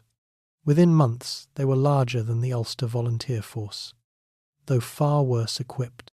Two private armies now existed on one island, and both of them wanted rifles. Which brings the story back to the road out of Larne. The Larne gun running of April 1914 did more than arm the Ulster Volunteer Force. It demonstrated, in a single night, that the government's authority in the northeast of Ireland could be set aside by men with cars and a plan. A few weeks earlier, that authority had been shaken from inside as well.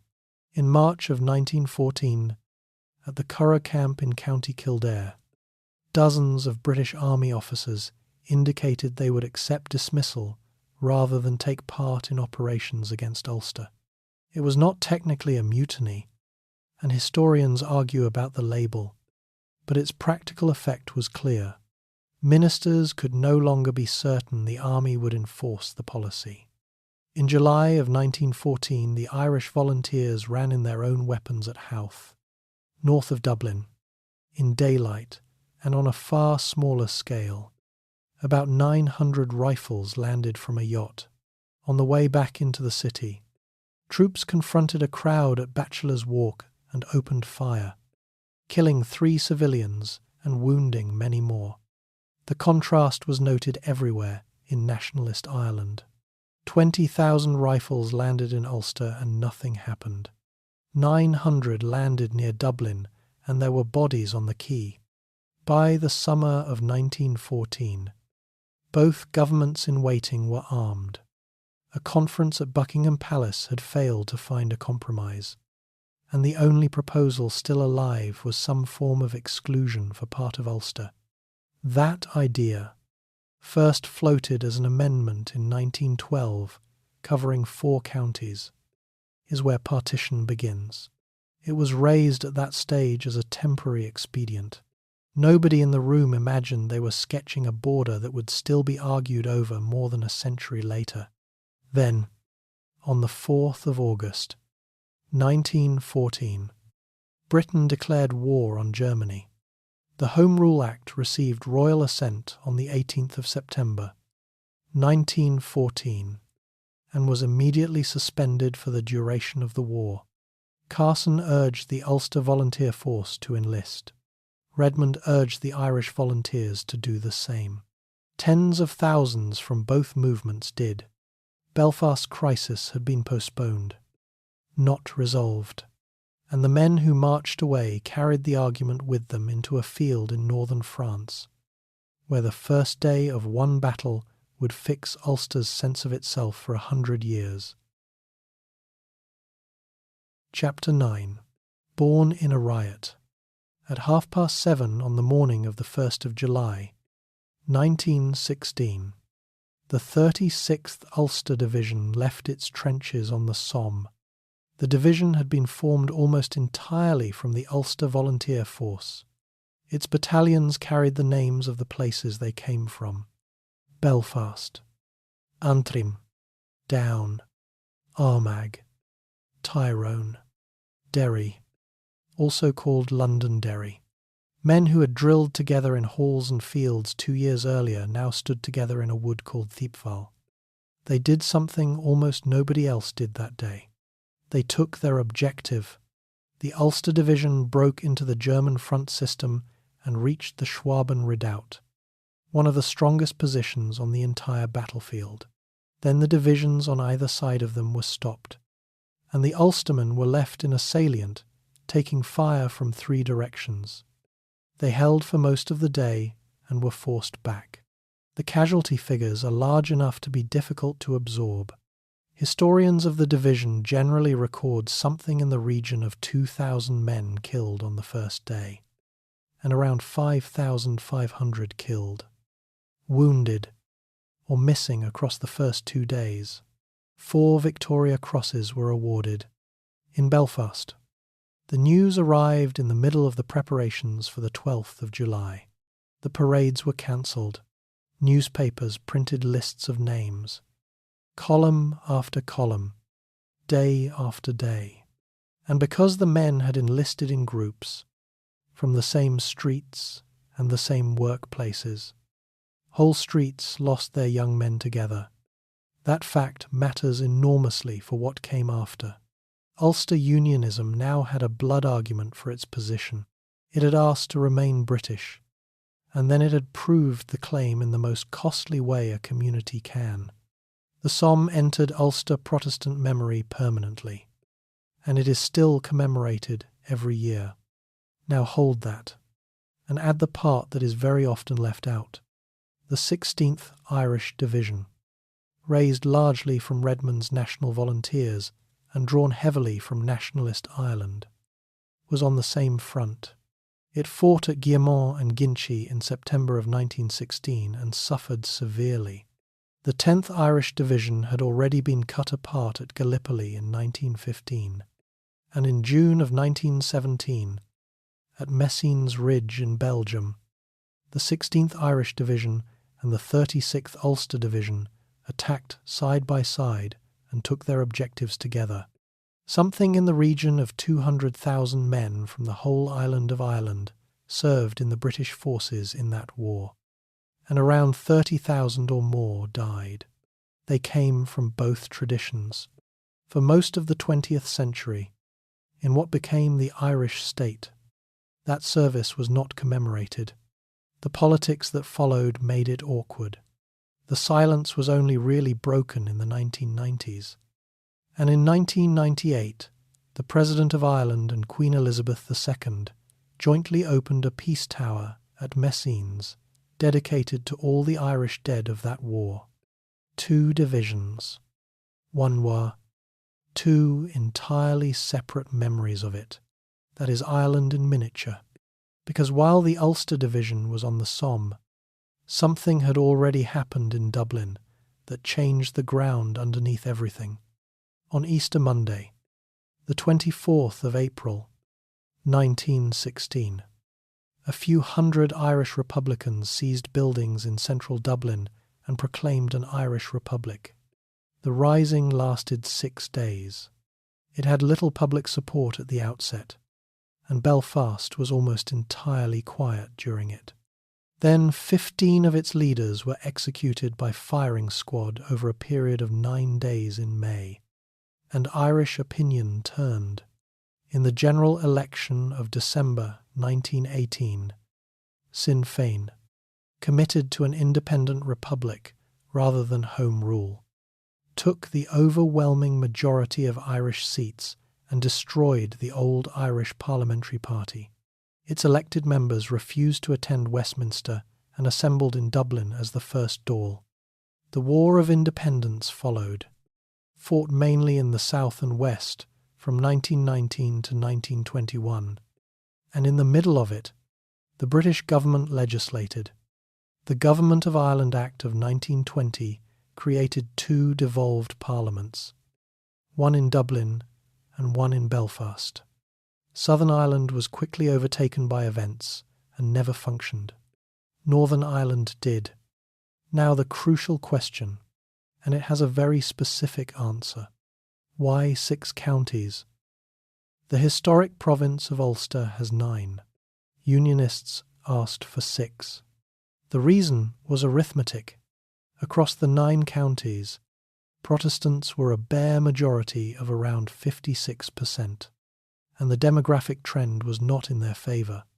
Within the 6 counties of Antrim, Armagh, Down, Fermanagh, Londonderry, and Tyrone, they were about 2/3. The historian Michael Laffan has described the 6-county area as the largest territory Unionists believed they could hold with a secure and durable majority. Donegal, Cavan, and Monaghan, with their substantial Protestant communities, were left out. That decision is the origin of the central grievance of Northern Ireland's next 50 years. The new state contained a minority of roughly 1/3 which had not consented to it, which regarded the border as illegitimate, and which was concentrated in identifiable areas including West Belfast, South Armagh, Tyrone, Fermanagh, and the city of Derry, also called Londonderry. Unionists would answer, and the answer deserves stating. that they were a minority on the island, facing exactly the same problem in reverse, and that nobody had ever proposed a line on the map that would leave everyone content. The Northern Ireland Parliament was opened by King George V at Belfast City Hall on the 22nd of June, 1921.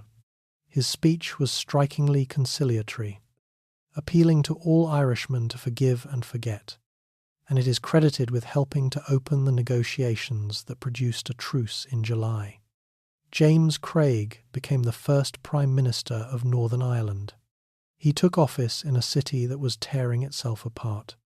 The Belfast violence of 1920 to 1922 is the least known and most consequential episode in this chapter, and it has to be described plainly. It began at the shipyards on the 21st of July, 1920, following the killing in Cork of a senior police officer named Gerald Smith, who came from Banbridge in County Down. Crowds of workers drove Catholic employees out of the Belfast yards and engineering works. The expulsions spread to the linen mills. Estimates from historians of the period, including Alan Parkinson and Robert Lynch, put the total expelled at somewhere around 8,000, of whom roughly a quarter were Protestants targeted for trade union or socialist activity. Chapter 6 described expulsions in 1864, 1886, and 1912. This was the same act at a far greater scale, and this time the men expelled did not go back. What followed was 2 years of communal violence and armed conflict in the city. The Irish Republican Army was active in Belfast.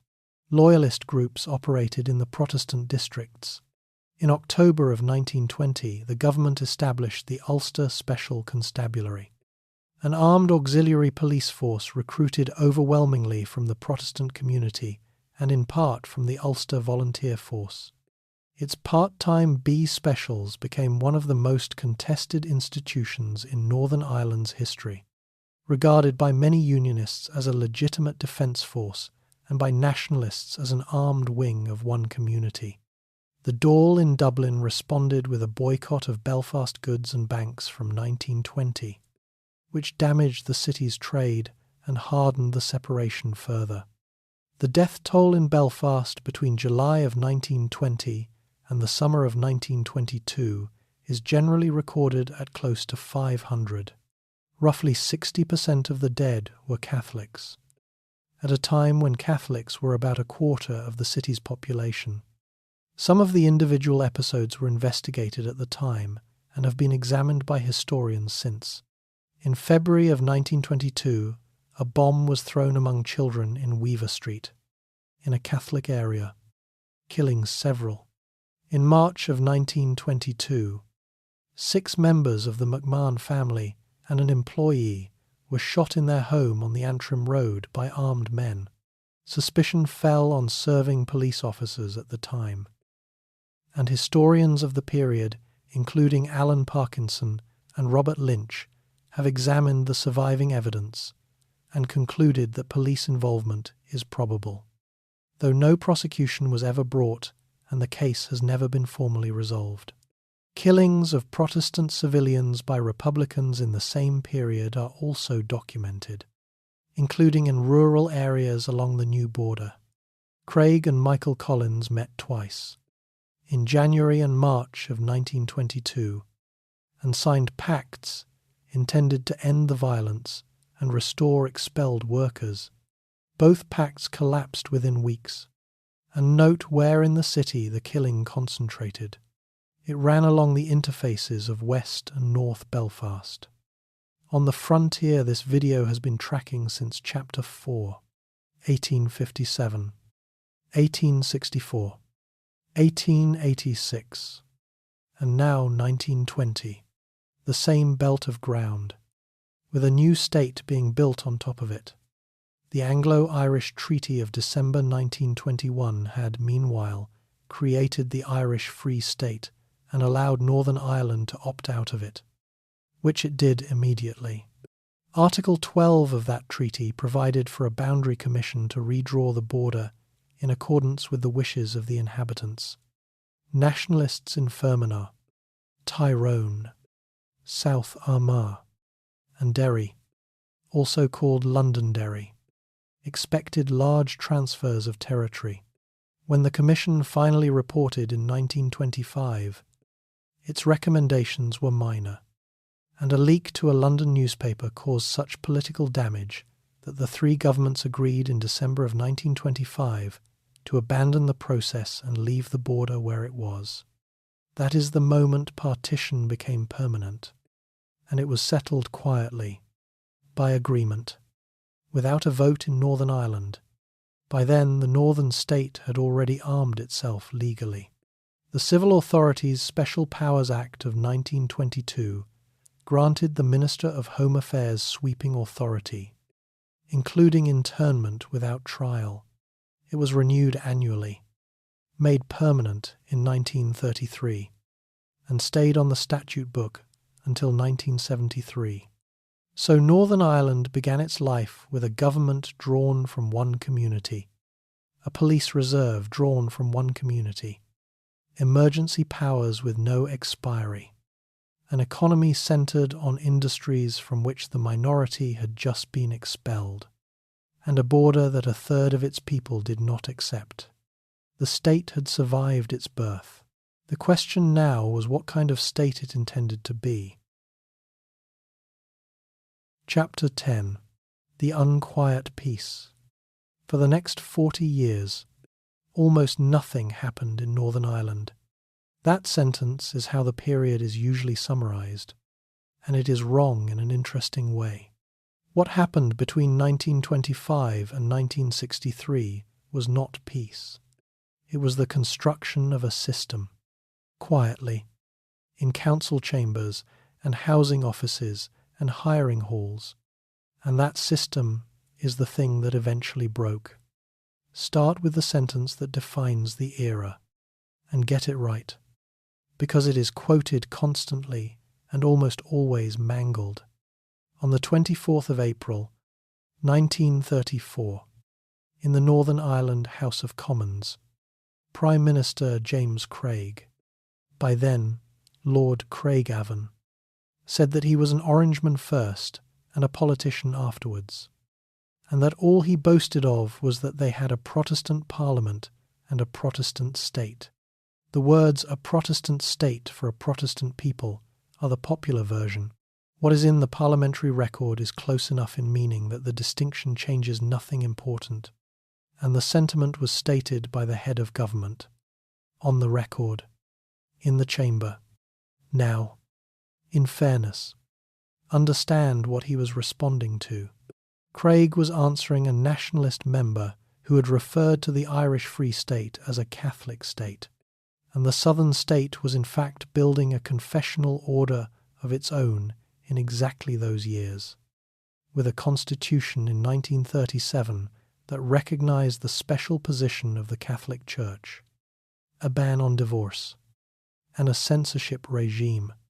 2 states on one island, each defining itself by the religion of its majority, each pointing at the other as proof of the danger. That does not excuse what was built in the north. It does explain why the northern minority looked south and saw no refuge either. Here is what the system actually consisted of. In specific terms, electoral arrangements came first. Northern Ireland abolished proportional representation for local elections in 1922 and for parliamentary elections in 1929. In local government, the franchise remained tied to property. Only ratepayers and their spouses could vote in council elections, which excluded adult children living at home, lodgers, and subtenants, and business owners could hold multiple votes up to a limit of 6. Because Catholic households were on average poorer and larger, the effect fell more heavily on them, though poor Protestants lost votes too. Ward boundaries were then drawn to concentrate nationalist voters. The clearest documented case is the city of Derry, also called Londonderry, where a nationalist majority of the population consistently returned a unionist-controlled corporation. That is not disputed by serious historians of any position, and it became the single most effective piece of evidence the civil rights movement ever had. Housing followed, because councils allocated houses, and houses carried votes. Allocation was discretionary, with no points system in most areas, which meant a councillor decided. Some councils allocated fairly, others did not, and in the western counties the pattern is well documented. Employment was the third element, and it is more complicated than the others. Public sector employment at senior level was overwhelmingly Protestant. Studies of the Northern Ireland civil service showed the higher grades almost entirely closed to Catholics, well into the 1950s.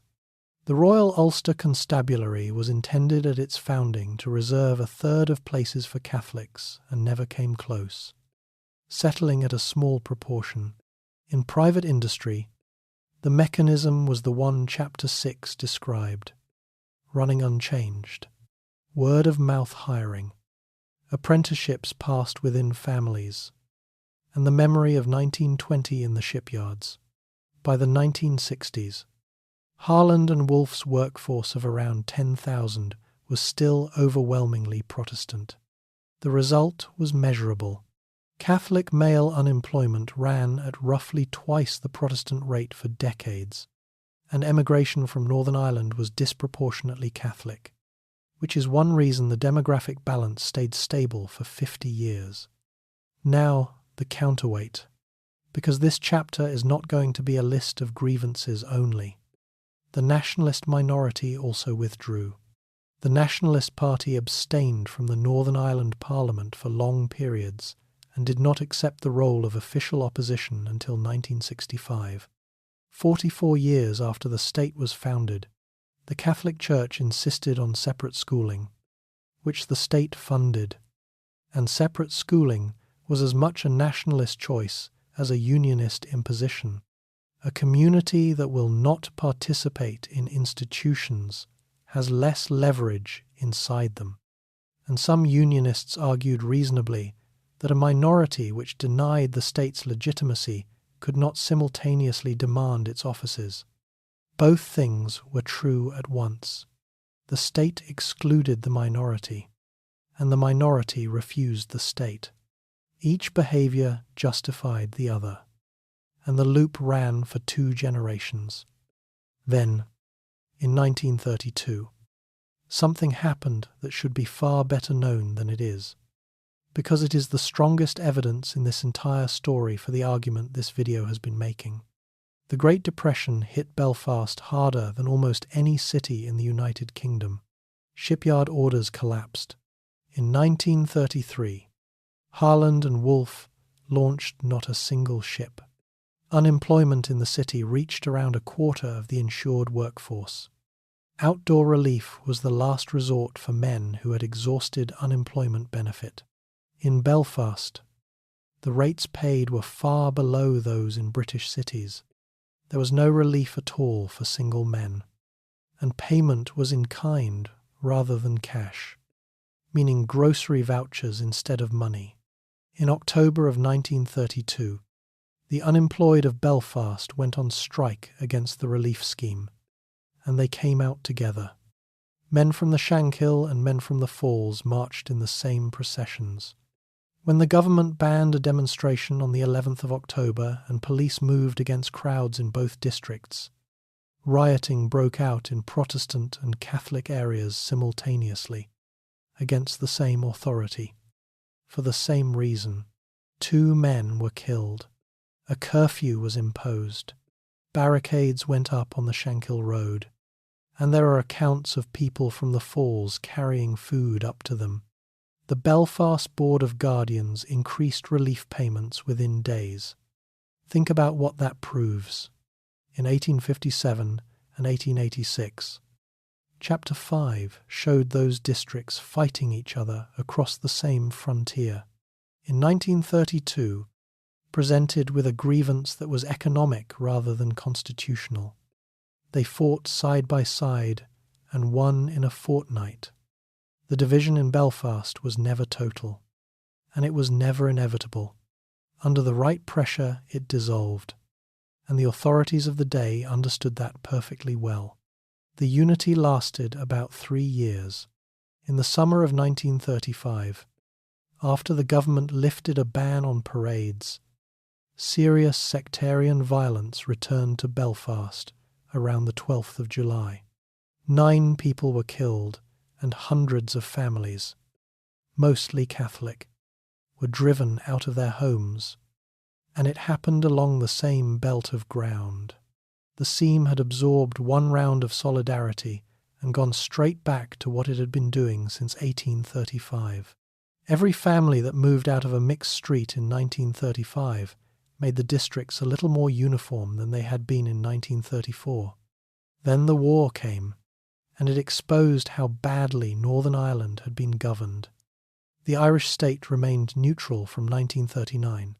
Northern Ireland was at war, and it was strategically vital, providing ports, aircraft, and later bases for American forces preparing for the invasion of Europe. Harland and Wolff built or converted many hundreds of vessels, including aircraft carriers, and the Short Brothers factory built bombers. Employment recovered completely, but Belfast was almost undefended. In April of 1941, the city had a handful of anti-aircraft guns. No night fighter cover to speak of, few searchlights, and shelter provision for a small fraction of its population. Government complacency had assumed the city was beyond effective range. On the night of the 15th and 16th of April, 1941, roughly 200 German aircraft attacked.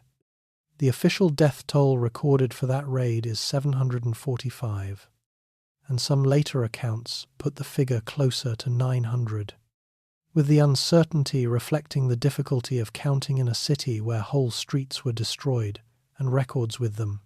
A further raid on the 4th and 5th of May killed around 150 more and did enormous damage to the docks and the shipyard. The Imperial War Museums record the April raid as the greatest loss of life in any single air raid on a United Kingdom city outside London. And then this. In the early hours of the 16th of April, the government in Belfast appealed for help to Dublin. Taoiseach Éamon de Valera, leader of a neutral state, authorised it. Fire crews from Dundalk, Drogheda, Dublin, and Dún Hare drove north across the border to fight fires in a city of the United Kingdom while their own country was neutral. De Valera said afterward that they were almost Irish people. That is one of the few unambiguous moments in this entire story, and it should be held on to. Around 100,000 people were made homeless.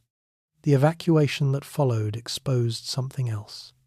Rural households receiving Belfast children were shocked at the condition of the poorest of them, and it fed directly into the post-war consensus that the slums had to go. After 1945, Northern Ireland took the British welfare state, free healthcare, national insurance, and above all the Education Act of 1947, which extended free grammar school education by examination. That last measure is the hinge of the whole century, and the unionist government that passed it did not see what it was doing. For the first time, working-class Catholic children in Northern Ireland could go to grammar school on merit and then to Queen's University Belfast on a state grant. A generation began to come through in the 1950s and early 1960s that was educated, articulate, aware of the wider world, and unwilling to accept a system its parents had endured in silence. The Irish Republican Army tried the old method in the meantime. Its border campaign, launched in 1956, was a failure. It attracted almost no support in nationalist areas, was suppressed by internment on both sides of the border, and was called off in 1962 with a statement blaming the attitude of the Irish people. Physical force had been tried and had died. The field was clear for something else. In 1963, Lord Brookborough retired after 20 years as Prime Minister, and Terence O'Neill replaced him. O'Neill was a moderniser of a limited kind. He wanted economic investment and better relations with Dublin, and in January of 1965 he invited Taoiseach Cian Lamas to Stormont, the first meeting of the two heads of government since partition. He visited Catholic schools and shook hands with nuns, and photographs of it appeared in the newspapers. He offered gestures. He did not deliver the vote, the houses, or the jobs. Gestures raise expectations without satisfying them, which is the most dangerous thing a reforming government can do. And on his own side, the sight of a unionist Prime Minister shaking hands with nuns convinced a section of the Protestant population that he was surrendering. In 1966, a small loyalist group revived the name Ulster Volunteer Force and killed 3 people in Belfast, including a young Catholic barman named Peter Ward.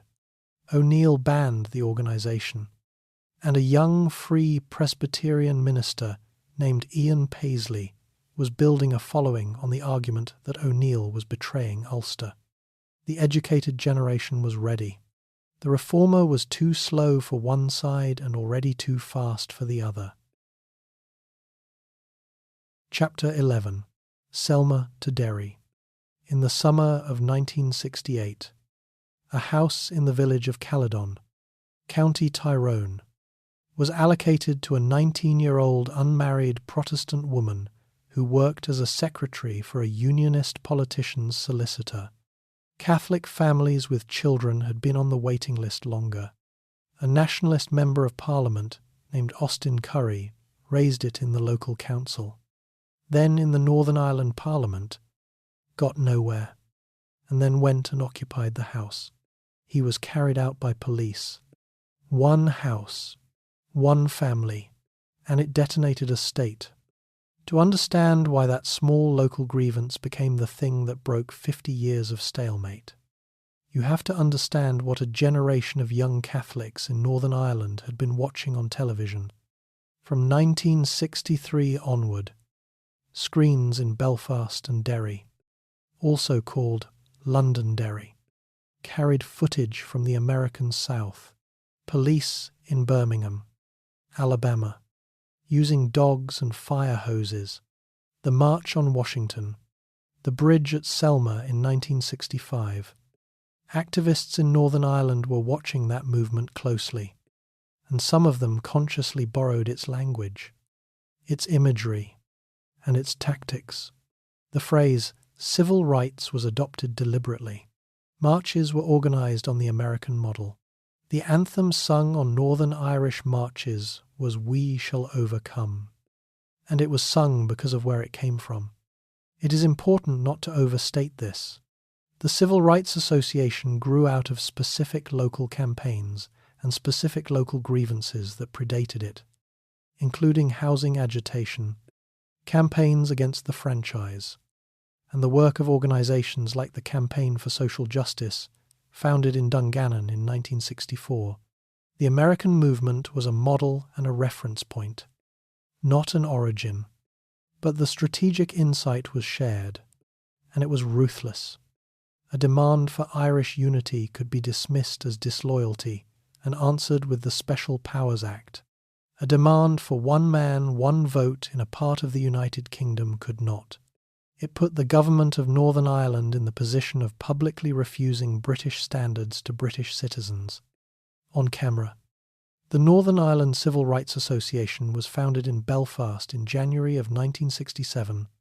Its membership was broad, including nationalists, communists, trade unionists, Republicans, and a number of Protestant liberals. Its demands were specific and deliberately narrow. One person, one vote in local elections. An end to gerrymandered ward boundaries. fair allocation of public housing, an end to discrimination in local government employment, repeal of the Special Powers Act, disbandment of the B Specials. Not one of those 6 demands mentions the border. The first civil rights march followed the Caledon protest in August of 1968, from Coal Island to Dungannon. The second in Derry, also called Londonderry, on the 5th of October 1968, is the day Northern Ireland changed. The march was banned. It went ahead with a few hundred people. The Royal Ulster Constabulary blocked it and then baton charged it. Among those struck were a Member of Parliament and other public figures.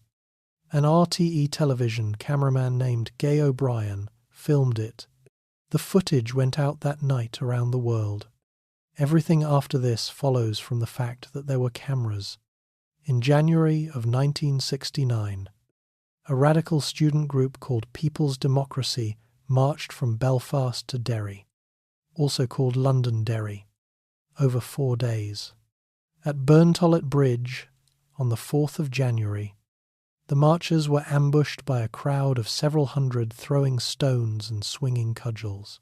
Subsequent investigation established that a number of the attackers were off-duty members of the Ulster Special Constabulary, the B Specials. Police present did not prevent it. Burntollet destroyed what remained of nationalist confidence in the police, and it did so on film.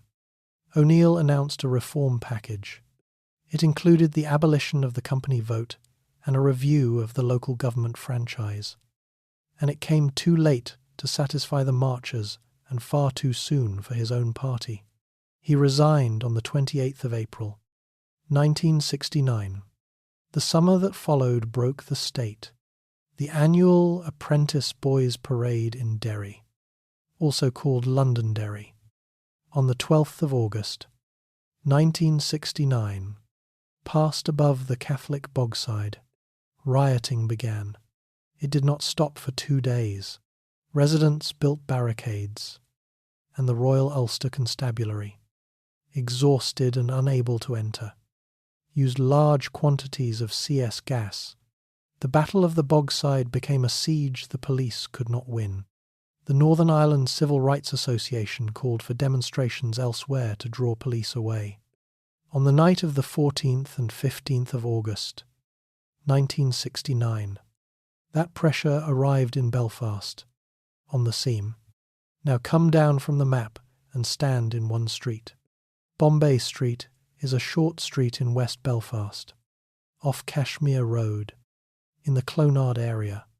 Small brick terraced houses, of the kind Chapter 4 described, built in the 1860s for mill workers.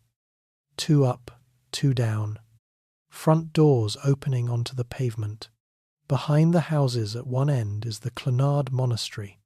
A few streets away at the other end, the Shankill. It is one of the places where the two communities touch, not near the frontier. On it, on the night of the 15th of August, a crowd came into that street. Petrol bombs were used. The houses caught, and because they were terraced and 100 years old, they went along the row. Families came out with what they could carry. Some of them had lived there for 3 generations, in a street their grandparents had moved into from the countryside when the mills were hiring. By morning, Bombay Street had been burned out almost entirely. That night and the one before, 7 people were killed in Belfast. Among them was Patrick Rooney, 9 years old, killed in his home in Divis Flats by a round fired from a heavy machine gun mounted on a police armoured vehicle deployed into a dense residential area. Another of the dead was Hugh McCabe, a soldier home on leave. Another, Herbert Roy, was a Protestant civilian shot on the Divis Street front. Hundreds of houses were destroyed across the city. The Scarman Tribunal, established to investigate the violence of 1969, gathered evidence on the scale of the displacement. Research based on that material and on later surveys indicates that many hundreds of families in Belfast were forced from their homes in August of 1969, and that across the whole period from 1969 to 1973, the total in Belfast reached the order of thousands of families, in what researchers at the Kane Archive describe as movement on a very large scale. Look at what that means in the terms this video has been using. Every episode of violence in this city since 1835 had ended with families moving off mixed streets onto safer ground, and each round had made the districts more uniform than before. Chapter 5 called it a ratchet. August of 1969 turned that ratchet further in 3 days than the previous 100 years had managed in total. On the 14th of August, 1969, British troops were deployed to Derry, also called Londonderry, and on the 15th to Belfast. Catholic residents welcomed them. There are photographs of women bringing tea out to soldiers on the Falls Road. The army was, at that moment, the only force present that had not attacked them. That relationship lasted about 10 months. In September of 1969, the army began building barriers of barbed wire and corrugated iron between the falls and the Shankill to keep the crowds apart. They were described as temporary. Later, they were rebuilt in brick and steel, extended, raised, and given an official name. Peace lines now hold 2 dates together, because this is the point the whole video has been building toward.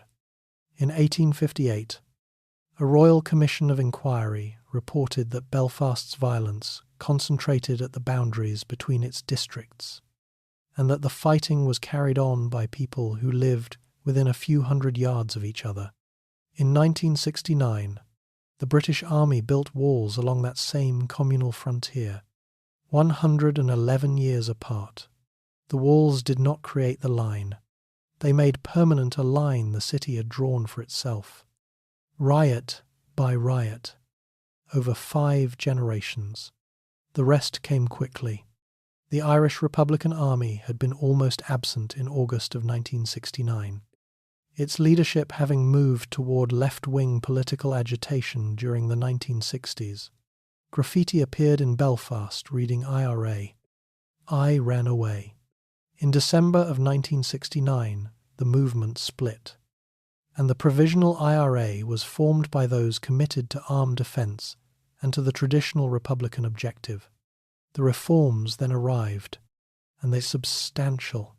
The Hunt Report of October 1969 recommended disarming the Royal Ulster Constabulary and disbanding the B Specials, and both were implemented. 1 person, 1 vote in local elections was legislated. A housing executive was created in 1971, taking housing allocation away from local councils entirely and removing one of the movement's central grievances at its source. Almost every demand the Civil Rights Association made in 1967 had been conceded by 1971. By then, it no longer mattered. And that is the tragedy of this chapter. In July of 1970, the army imposed a curfew on the Falls area and conducted house-to-house searches over 3 days, with substantial CS gas use and considerable damage to homes.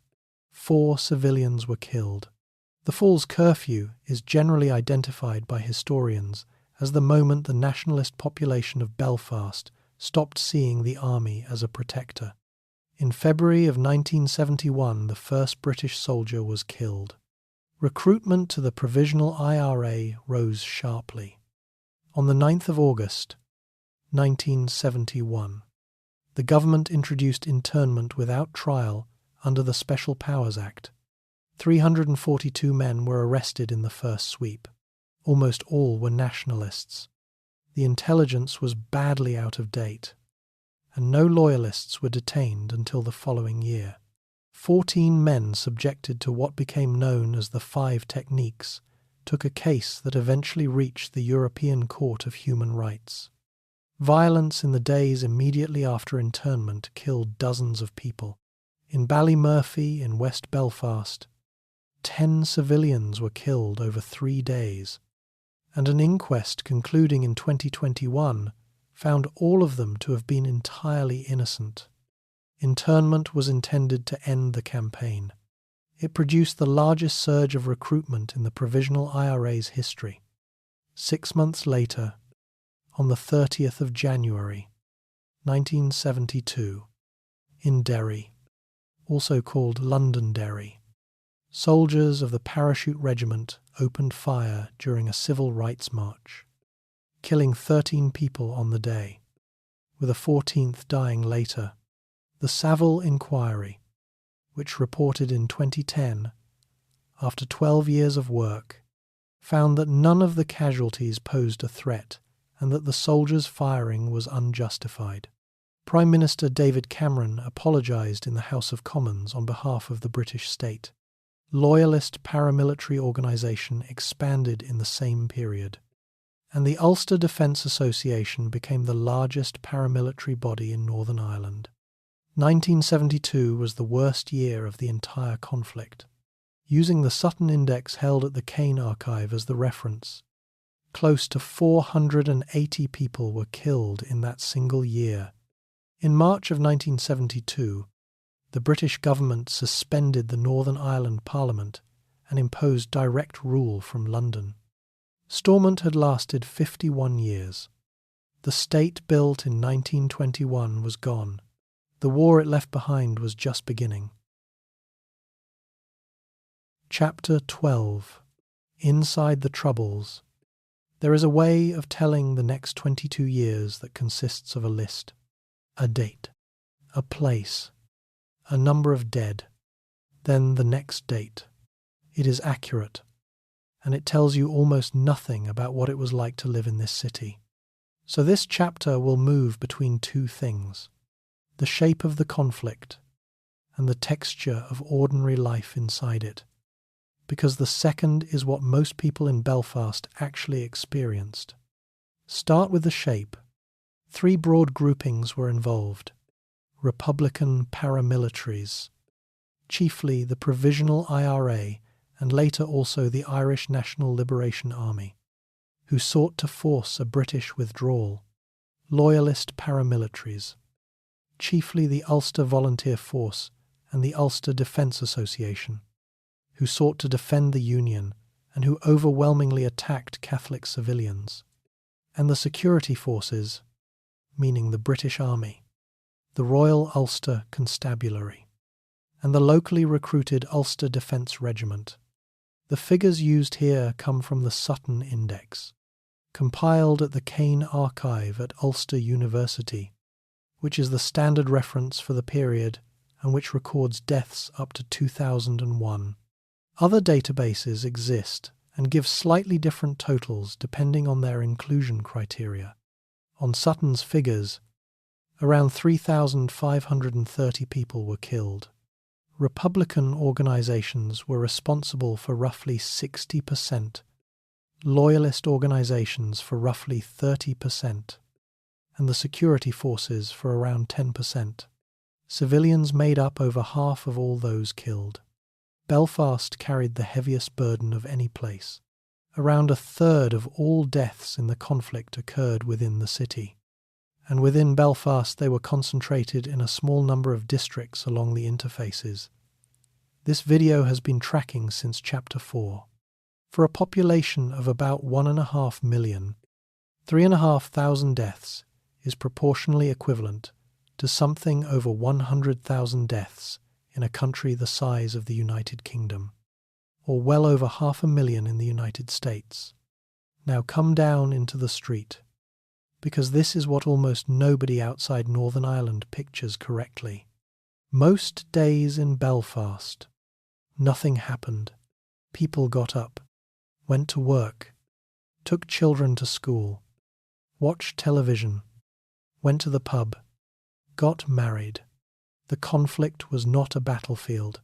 It was a background condition, occasionally and unpredictably becoming foreground. But the city reorganized itself around it, visibly, in ways that shaped a childhood. From 1972, central Belfast was surrounded by what was called the Ring of Steel. Gates and barriers closed the streets into the shopping district. Pedestrians entering were searched by security staff. Women in one queue, men in another. Handbags opened, coats patted down. Cars could not be parked unattended anywhere in the centre. Every department store had a searcher at the door. An entire generation of Belfast children grew up thinking it was normal to be frisked on the way to buy shoes. Public transport was disrupted so often that West Belfast developed its own answer. The black taxis ran fixed routes up the Falls Road and the Shankill Road, shared, picking up and setting down anywhere along the way. For a setfar, they started as an improvisation, and they are still running today. Housing separated further, exactly as it had after every previous round of violence. By the 1990s, public housing in Belfast was close to complete segregation, with the great majority of estates, over 90%, one community or the other. The barriers built in 1969 as a temporary measure had multiplied. They ran through North and West Belfast, sometimes down the middle of a street, sometimes between the back gardens of houses that faced away from each other. Schools remained separate almost entirely. In 1981, a group of parents founded the first integrated secondary school, Lagan College. It opened with 28 pupils, 28 children in a city of 500,000, being educated together. Employment law changed, and this is one of the genuine achievements of the period. Fair employment legislation was introduced in 1976 and strengthened substantially in 1989, requiring monitoring of workforce composition and action where imbalance was found. Independent assessments have generally concluded that it worked, and the gap between Catholic and Protestant unemployment narrowed steadily from the 1990s onward.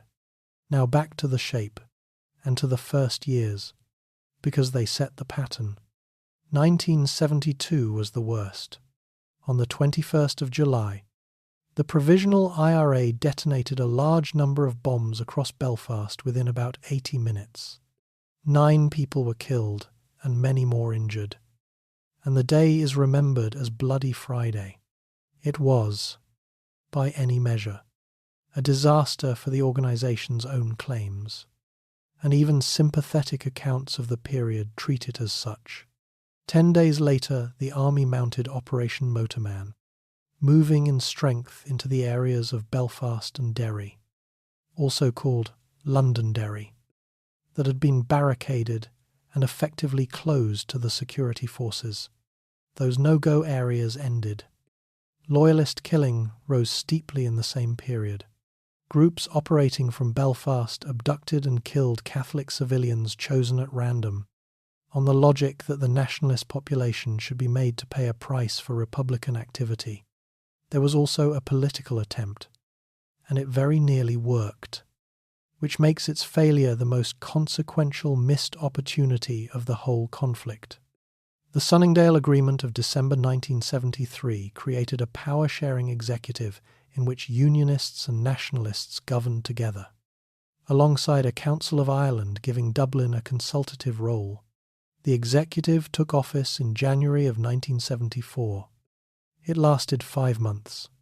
A general strike organised by the Ulster Workers' Council in May of 1974, backed by loyalist paramilitaries and by workers in the power stations, shut down electricity, transport, and supplies across Northern Ireland. The executive collapsed on the 28th of May.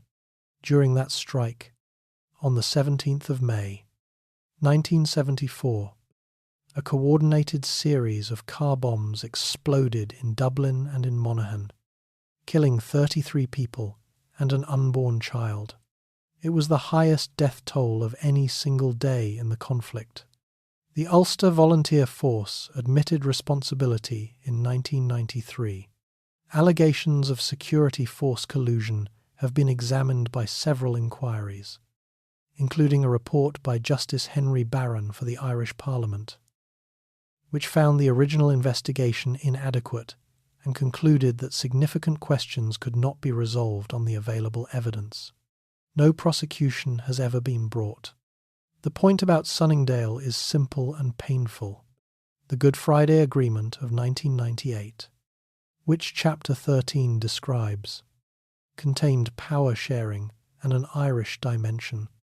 The same two principles, 24 years and roughly 2,000 deaths, separated the first attempt from the second. The politician Seamus Mallon later described the 1998 settlement as Sunningdale for slow learners. And underneath all of it, the industry that this whole story was built on was disappearing. Harland and Wolff employed around 20,000 people at the end of the Second World War. By the mid-1970s, it was under 10,000. The causes had nothing to do with the conflict. Japanese and later Korean yards, containerization, and the collapse of demand for the kind of ships Belfast built ended British shipbuilding almost entirely. The yard was nationalised in 1975 and privatised in 1989. The same happened to linen. The industry that made Belfast, described in Chapter 4, was effectively finished by the 1960s, replaced by synthetic fibre. For many Belfast families, deindustrialisation was a second crisis unfolding beneath the first. A man could go his whole working life without ever being closer than a mile to a bomb, and still lose the trade his father and grandfather had worked in the same decade, on the same street. 2 episodes from the 1980s have to be included, because both changed the political direction permanently. The first is the hunger strikes. Republican prisoners had held a form of special category status, effectively treating them as political prisoners, which was withdrawn in 1976. A protest campaign inside the Maze prison escalated, and in 1981, 7 Republican prisoners and 3 from the Irish National Liberation Army died on hunger strike, beginning with Bobby Sands on the 5th of May after 66 days. While on hunger strike, Sands was elected to the House of Commons in a by-election in Fermanagh and South Tyrone. That result is what mattered. It demonstrated that the Republican movement could win votes, and it produced a strategic shift within Sinn Féin toward contesting elections while the armed campaign continued. The phrase used at the party's 1981 conference, describing a ballot paper in one hand and an Armalite in the other, became the shorthand for it. Unionists point out, correctly, that the strikers were convicted of serious offences and that the government of Margaret Thatcher was not obliged to concede status to them. Nationalists point to the scale of the funerals, with crowds in the tens of thousands. Both readings coexist in Belfast to this day. The second is the Anglo-Irish Agreement of the 15th of November, 1985, signed by Thatcher and Taoiseach Garret Fitzgerald. It gave the Irish government a formal consultative role in Northern Ireland affairs for the first time, without altering sovereignty. Unionists were not consulted and reacted with fury. A rally at Belfast City Hall drew a crowd estimated at over 100,000 people. Unionist members of Parliament resigned their seats to force by-elections. The slogan was, "Ulster says no." The agreement survived, and in surviving, it taught both governments that a settlement could be reached over Unionist objection and endure, which is part of why the negotiations of the 1990s took the shape they did. The conflict's final years were among its most sectarian.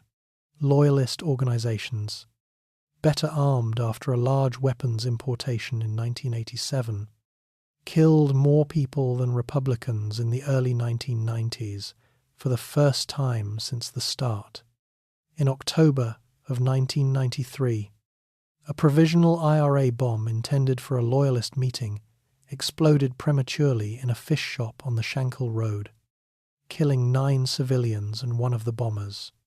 A week later, gunmen from the Ulster Defence Association attacked a bar at Greysteel in County Derry, also called Londonderry, killing 8 people.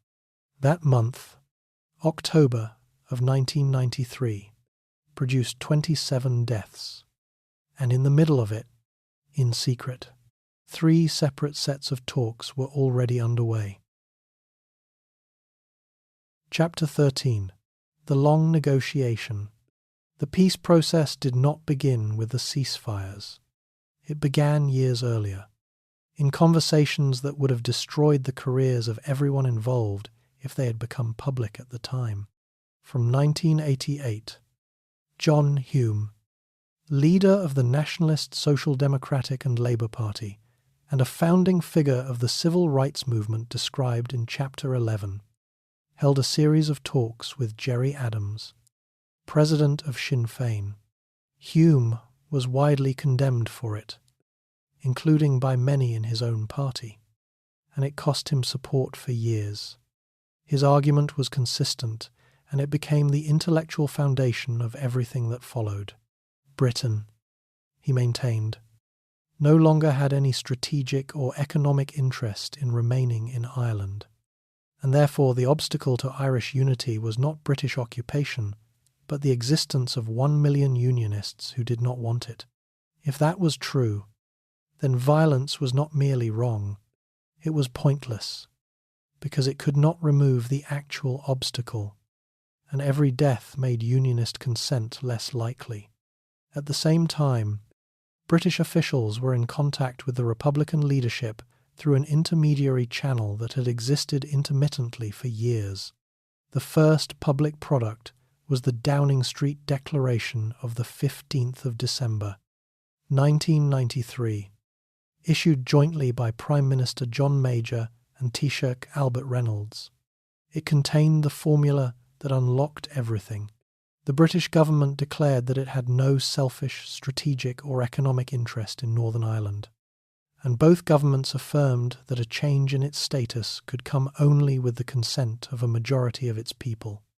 That sentence gave Republicans a British statement of neutrality, and it gave Unionists a guarantee that nothing would change without their agreement. It was designed to be readable by both, and it was. American involvement now became unusually important.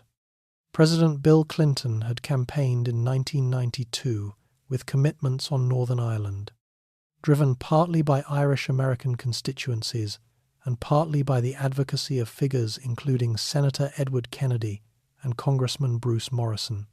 In January of 1994, over the objections of the British government, the State Department, the FBI, and the Justice Department, Clinton granted Gerry Adams a visa to enter the United States for 48 hours. It was a significant political risk. It was also the point at which the Republican leadership could demonstrate to its own movement that politics delivered access that 25 years of bombing had not. On the 31st of August, 1994, the Provisional IRA announced a complete cessation of military operations. On the 13th of October, the Loyalist organizations followed, and their statement included an expression of abject and true remorse to the families of innocent victims, delivered by Gusty Spence, a man who had been convicted of one of the first killings of the conflict in 1966. Belfast on those evenings is remembered for the noise, car horns on the Falls Road, bonfires, people out on the streets after dark in areas where nobody had done that for 25 years. It did not hold on the first attempt. The process stalled over decommissioning, meaning the destruction of paramilitary weapons, which Unionists demanded before Sinn Féin entered talks and which Republicans refused to deliver as a precondition. On the 9th of February, 1996, the Provisional IRA ended its ceasefire with a large bomb at Canary Wharf in London that killed 2 people. Few individuals did more to rescue the process than an American with no stake in it. Former Senate Majority Leader George Mitchell had been appointed by Clinton as an economic envoy in 1994 and was then asked to chair an international body on decommissioning. In January of 1996, his report set out 6 principles of democratic nonviolence that participants would have to affirm, and proposed that decommissioning happen alongside talks rather than before them. That reframing broke the deadlock. Mitchell went on to chair the multi-party negotiations themselves. He was trusted precisely because he had no stake, and he sat through months of proceedings in which parties refused to speak to each other directly, in some cases refusing to be in the same room. The political conditions improved in 1997. Tony Blair won a landslide in Britain in May with a majority that made him independent of unionist votes at Westminster. Bertie Ahern became Taoiseach in June. The Provisional IRA restored its ceasefire in July, and Sinn Féin signed the Mitchell Principles and entered the talks in September. David Trimble led the Ulster Unionist Party in. Ian Paisley's Democratic Unionist Party walked out and campaigned against the outcome. The talks ran to a deadline of Thursday the 9th of April, 1998. They overran. An agreement was reached on the afternoon of Friday the 10th, which was Good Friday. The agreement is a complicated document, and it is worth stating plainly what it actually did, because it is frequently described in ways that flatter it.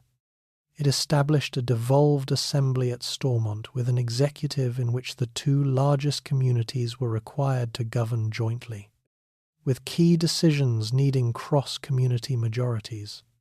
It created north-south bodies linking Belfast and Dublin, and an east-west body linking the 2 islands. It confirmed the principle of consent, so that Northern Ireland remains in the United Kingdom unless a majority of its people vote otherwise. And it obliged the British government to legislate for unity if such a majority is ever recorded. The Irish state agreed to amend Articles 2 and 3 of its constitution, dropping its territorial claim. It provided for the early release of paramilitary prisoners, for a commission on policing, for human rights and equality institutions, and for the decommissioning of weapons.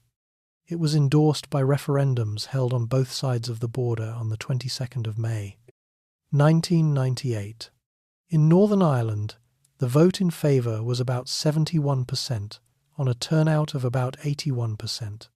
In the Irish state, it was about 94%. Analysis of the Northern Ireland result showed nationalist support close to unanimous and unionist support far narrower, with credible estimates placing it at little more than half.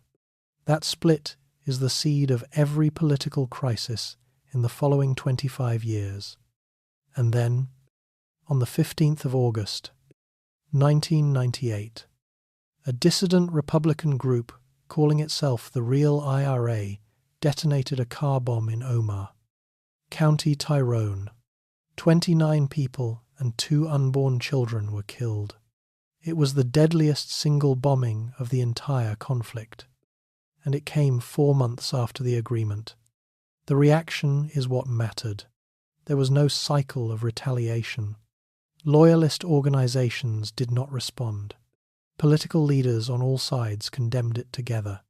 The bombers had intended to break the settlement, and instead they demonstrated that it could absorb the worst single attack of the whole 30 years. Implementation then took 9 years and nearly failed several times. The Royal Ulster Constabulary was replaced by the Police Service of Northern Ireland in 2001, following the report of a commission chaired by Chris Patton, with a 50-50 recruitment provision that ran until 2011 and raised Catholic representation from around 8% to around 30%. The executive was suspended 4 times. Most seriously, in October, of 2002.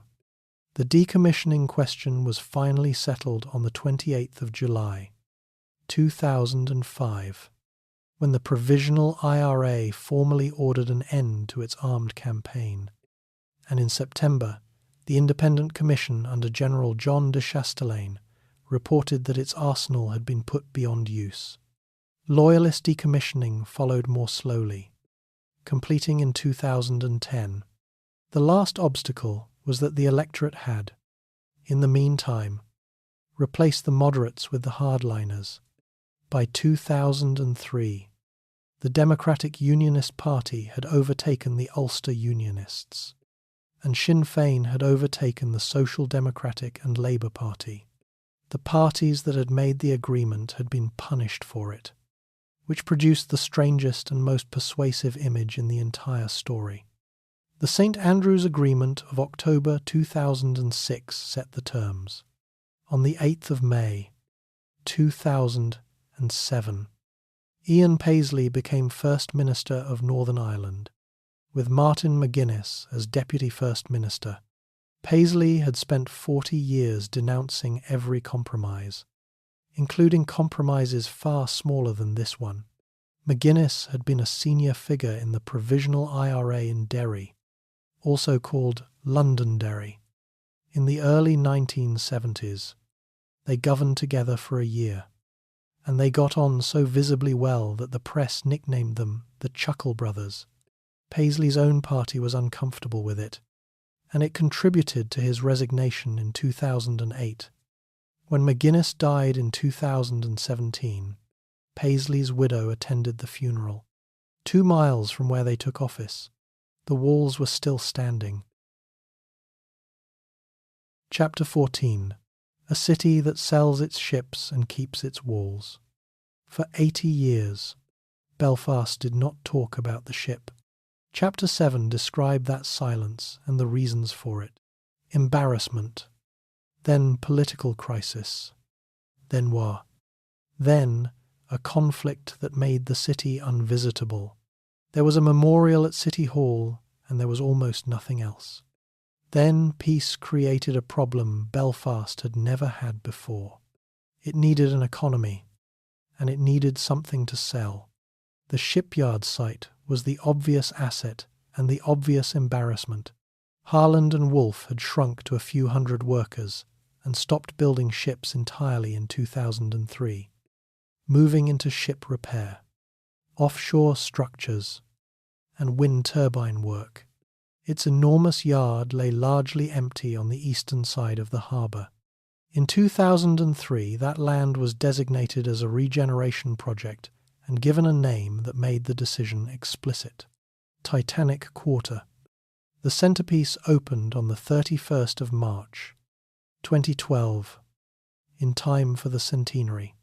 Titanic Belfast is a building of about 130,000 square feet, faced in aluminium shards, standing beside the original slipways, and its height was designed to match the height of the ship's hull. It cost around £97 million, and it worked immediately. In its opening year, it drew more than 800,000 visitors, and in 2016, it was voted the world's leading tourist attraction at the World Travel Awards. There is a reasonable criticism of it, and it should be made. A city with an unresolved political conflict discovered that its most marketable asset was a disaster from before the conflict began, and it marketed that disaster very hard.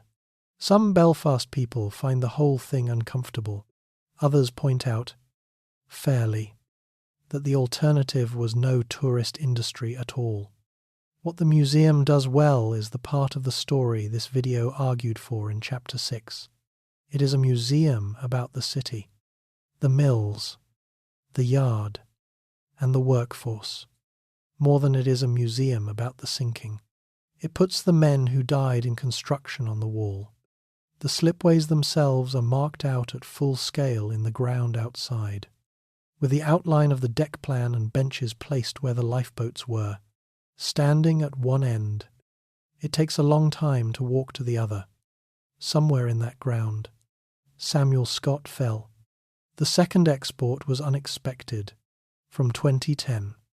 The Paint Hall at the old shipyard, a vast enclosed space built to spray ship sections, became the principal studio for a television series based on the novels of George R. Martin. Game of Thrones filmed in Northern Ireland for a decade, spending several £100 million locally, and generated a tourism industry of its own around locations along the Antrim coast and in County Down. A shipyard building became a film studio, and the collapse of one industry helped fund the invention of another. The shipyard itself, meanwhile, nearly ended, and then did something nobody expected.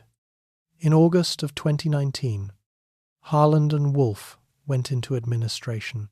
The remaining workforce, about 130 people, occupied the yard rather than leave it, and held it for 9 weeks. In October, it was bought by an energy company and took on renewable energy fabrication and defence work. The company entered administration again in 2024. On the 27th of January, 2025, the Spanish state-owned shipbuilder Navantia completed the acquisition of the Belfast yard and 3 other sites. In a deal linked to work on Royal Navy support vessels, Navantia has committed a substantial investment programme to modernise the Belfast facility, and employment across the acquired yards has been rising. So the ending is not the one that seemed obvious 5 years ago. The yard came very close to becoming nothing but a monument. Then, on the same ground where Edward Harland squared off his hulls in the 1860s, shipbuilding began to return. The 2 great yellow gantry cranes, Samson and Goliath, erected in 1969 and 1974, are scheduled monuments and cannot be removed. They are the largest objects in Belfast, and they are visible from most of the city. Whatever else changes, they stay. Then came the border again, in a form nobody had anticipated. On the 23rd of June, 2016, the United Kingdom voted to leave the European Union. Northern Ireland voted to remain by about 56% to 44%. The problem was structural, and it had no clean solution. The Good Friday Agreement had worked in part because the border with the Irish state had become almost invisible, with both countries inside the same customs union and single market. Leaving meant a customs and regulatory frontier had to exist somewhere. Placing it on land risked infrastructure that both communities regarded as a target. Placing it in the Irish Sea meant checks between Northern Ireland and the rest of the United Kingdom, which Unionists regarded as a weakening of the Union itself. The Northern Ireland Protocol, agreed in 2019 and operating from 2021, put it in the sea. Unionist opposition was immediate and sustained. In February of 2022, the Democratic Unionist Party withdrew its First Minister, collapsing the executive. The Windsor Framework, agreed between London and Brussels in February of 2023, revised the arrangements with green and red lanes for goods and a mechanism giving the Assembly a vote on some rules. The executive was restored in February of 2024 after a 2-year suspension. Stormont has now been suspended. In total, for roughly a third of the time since it was created in 1998.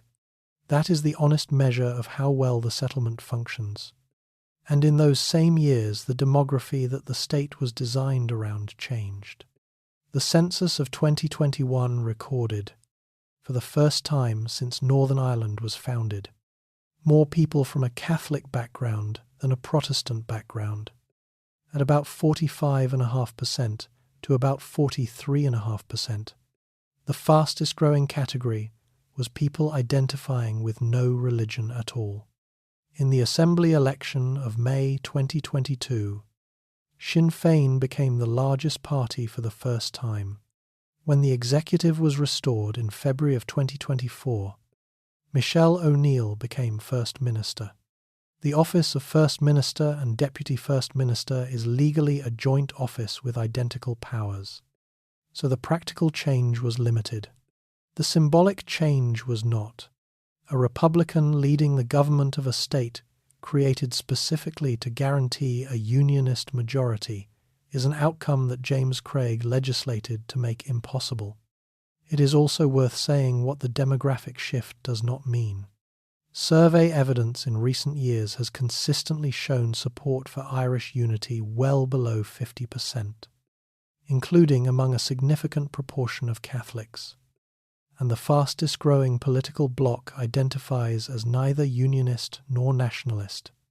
The Alliance Party, which takes that position, has grown substantially. The border poll provided for in the agreement can be called by the Secretary of State when it appears likely that a majority would vote for change, and no such poll has been called. The city itself, walking around it in 2026, is unrecognizable from 1994. The Ring of Steel is gone. The Cathedral Quarter is full of bars and restaurants. Queen's University draws students from around the world. Cruise ships come up the lough that de Courcy's men crossed on foot. The population of the city and its surrounding area is around 630,000, and the walls are still up. This is where the story has to end honestly, because everything in this video has been building toward it. The barriers erected by the British Army in September of 1969 as a temporary measure, along the communal frontier that a royal commission had identified in 1858, were never taken down. More were added during the conflict, and more again after 1998, requested by residents who did not feel safe without them. Counting them depends on who is counting.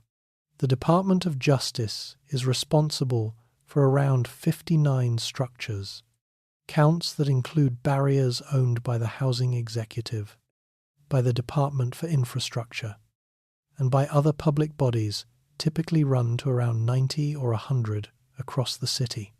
The higher figure is not a contradiction of the lower one. It is a different set of owners. In May of 2013, the Northern Ireland Executive published a strategy called Together Building a United Community, which committed to removing all interface barriers by 2023. That deadline passed. A small number of barriers have been removed or opened. Some gates now close only at night, and every removal has required years of negotiation with the people who live beside them. Survey work by Ulster University and by the community organisations who do this work has consistently found that most residents at the interfaces support removal in principle, and that a substantial proportion do not want it yet. That is not obstruction. It is the accumulated caution of families who have watched this city ratchet in one direction since 1835, riot by riot, generation by generation, and who have almost never seen it run backwards. So here is the arithmetic Belfast lives with in 2026. It has been 28 years since the Good Friday Agreement. The walls have been standing for 57. They are older now than the conflict that built them. They outlasted the Berlin Wall by more than 3 decades. The generation that will decide whether they come down was born after the shooting stopped, and has no memory of the city without them. That is the real inheritance, not the wall itself, the habit of not crossing. And yet, Belfast has spent 400 years proving that this ground is not cursed and never was. A town that was too late to matter became, for one generation, the best in the world at building the largest things human beings had ever built. Protestants in this city once marched in uniform to open a Catholic chapel. Men from the Shankill and the Falls once went hungry together and won in a fortnight. Every one of those things happened here, on these streets, carried by communities who are still living on them. What was built by circumstance can be unbuilt by circumstance. It just takes longer than anyone wants it to. 2 miles apart, a slipway and a wall. One of them is a museum, and people queue to see it. The other one is still doing its job.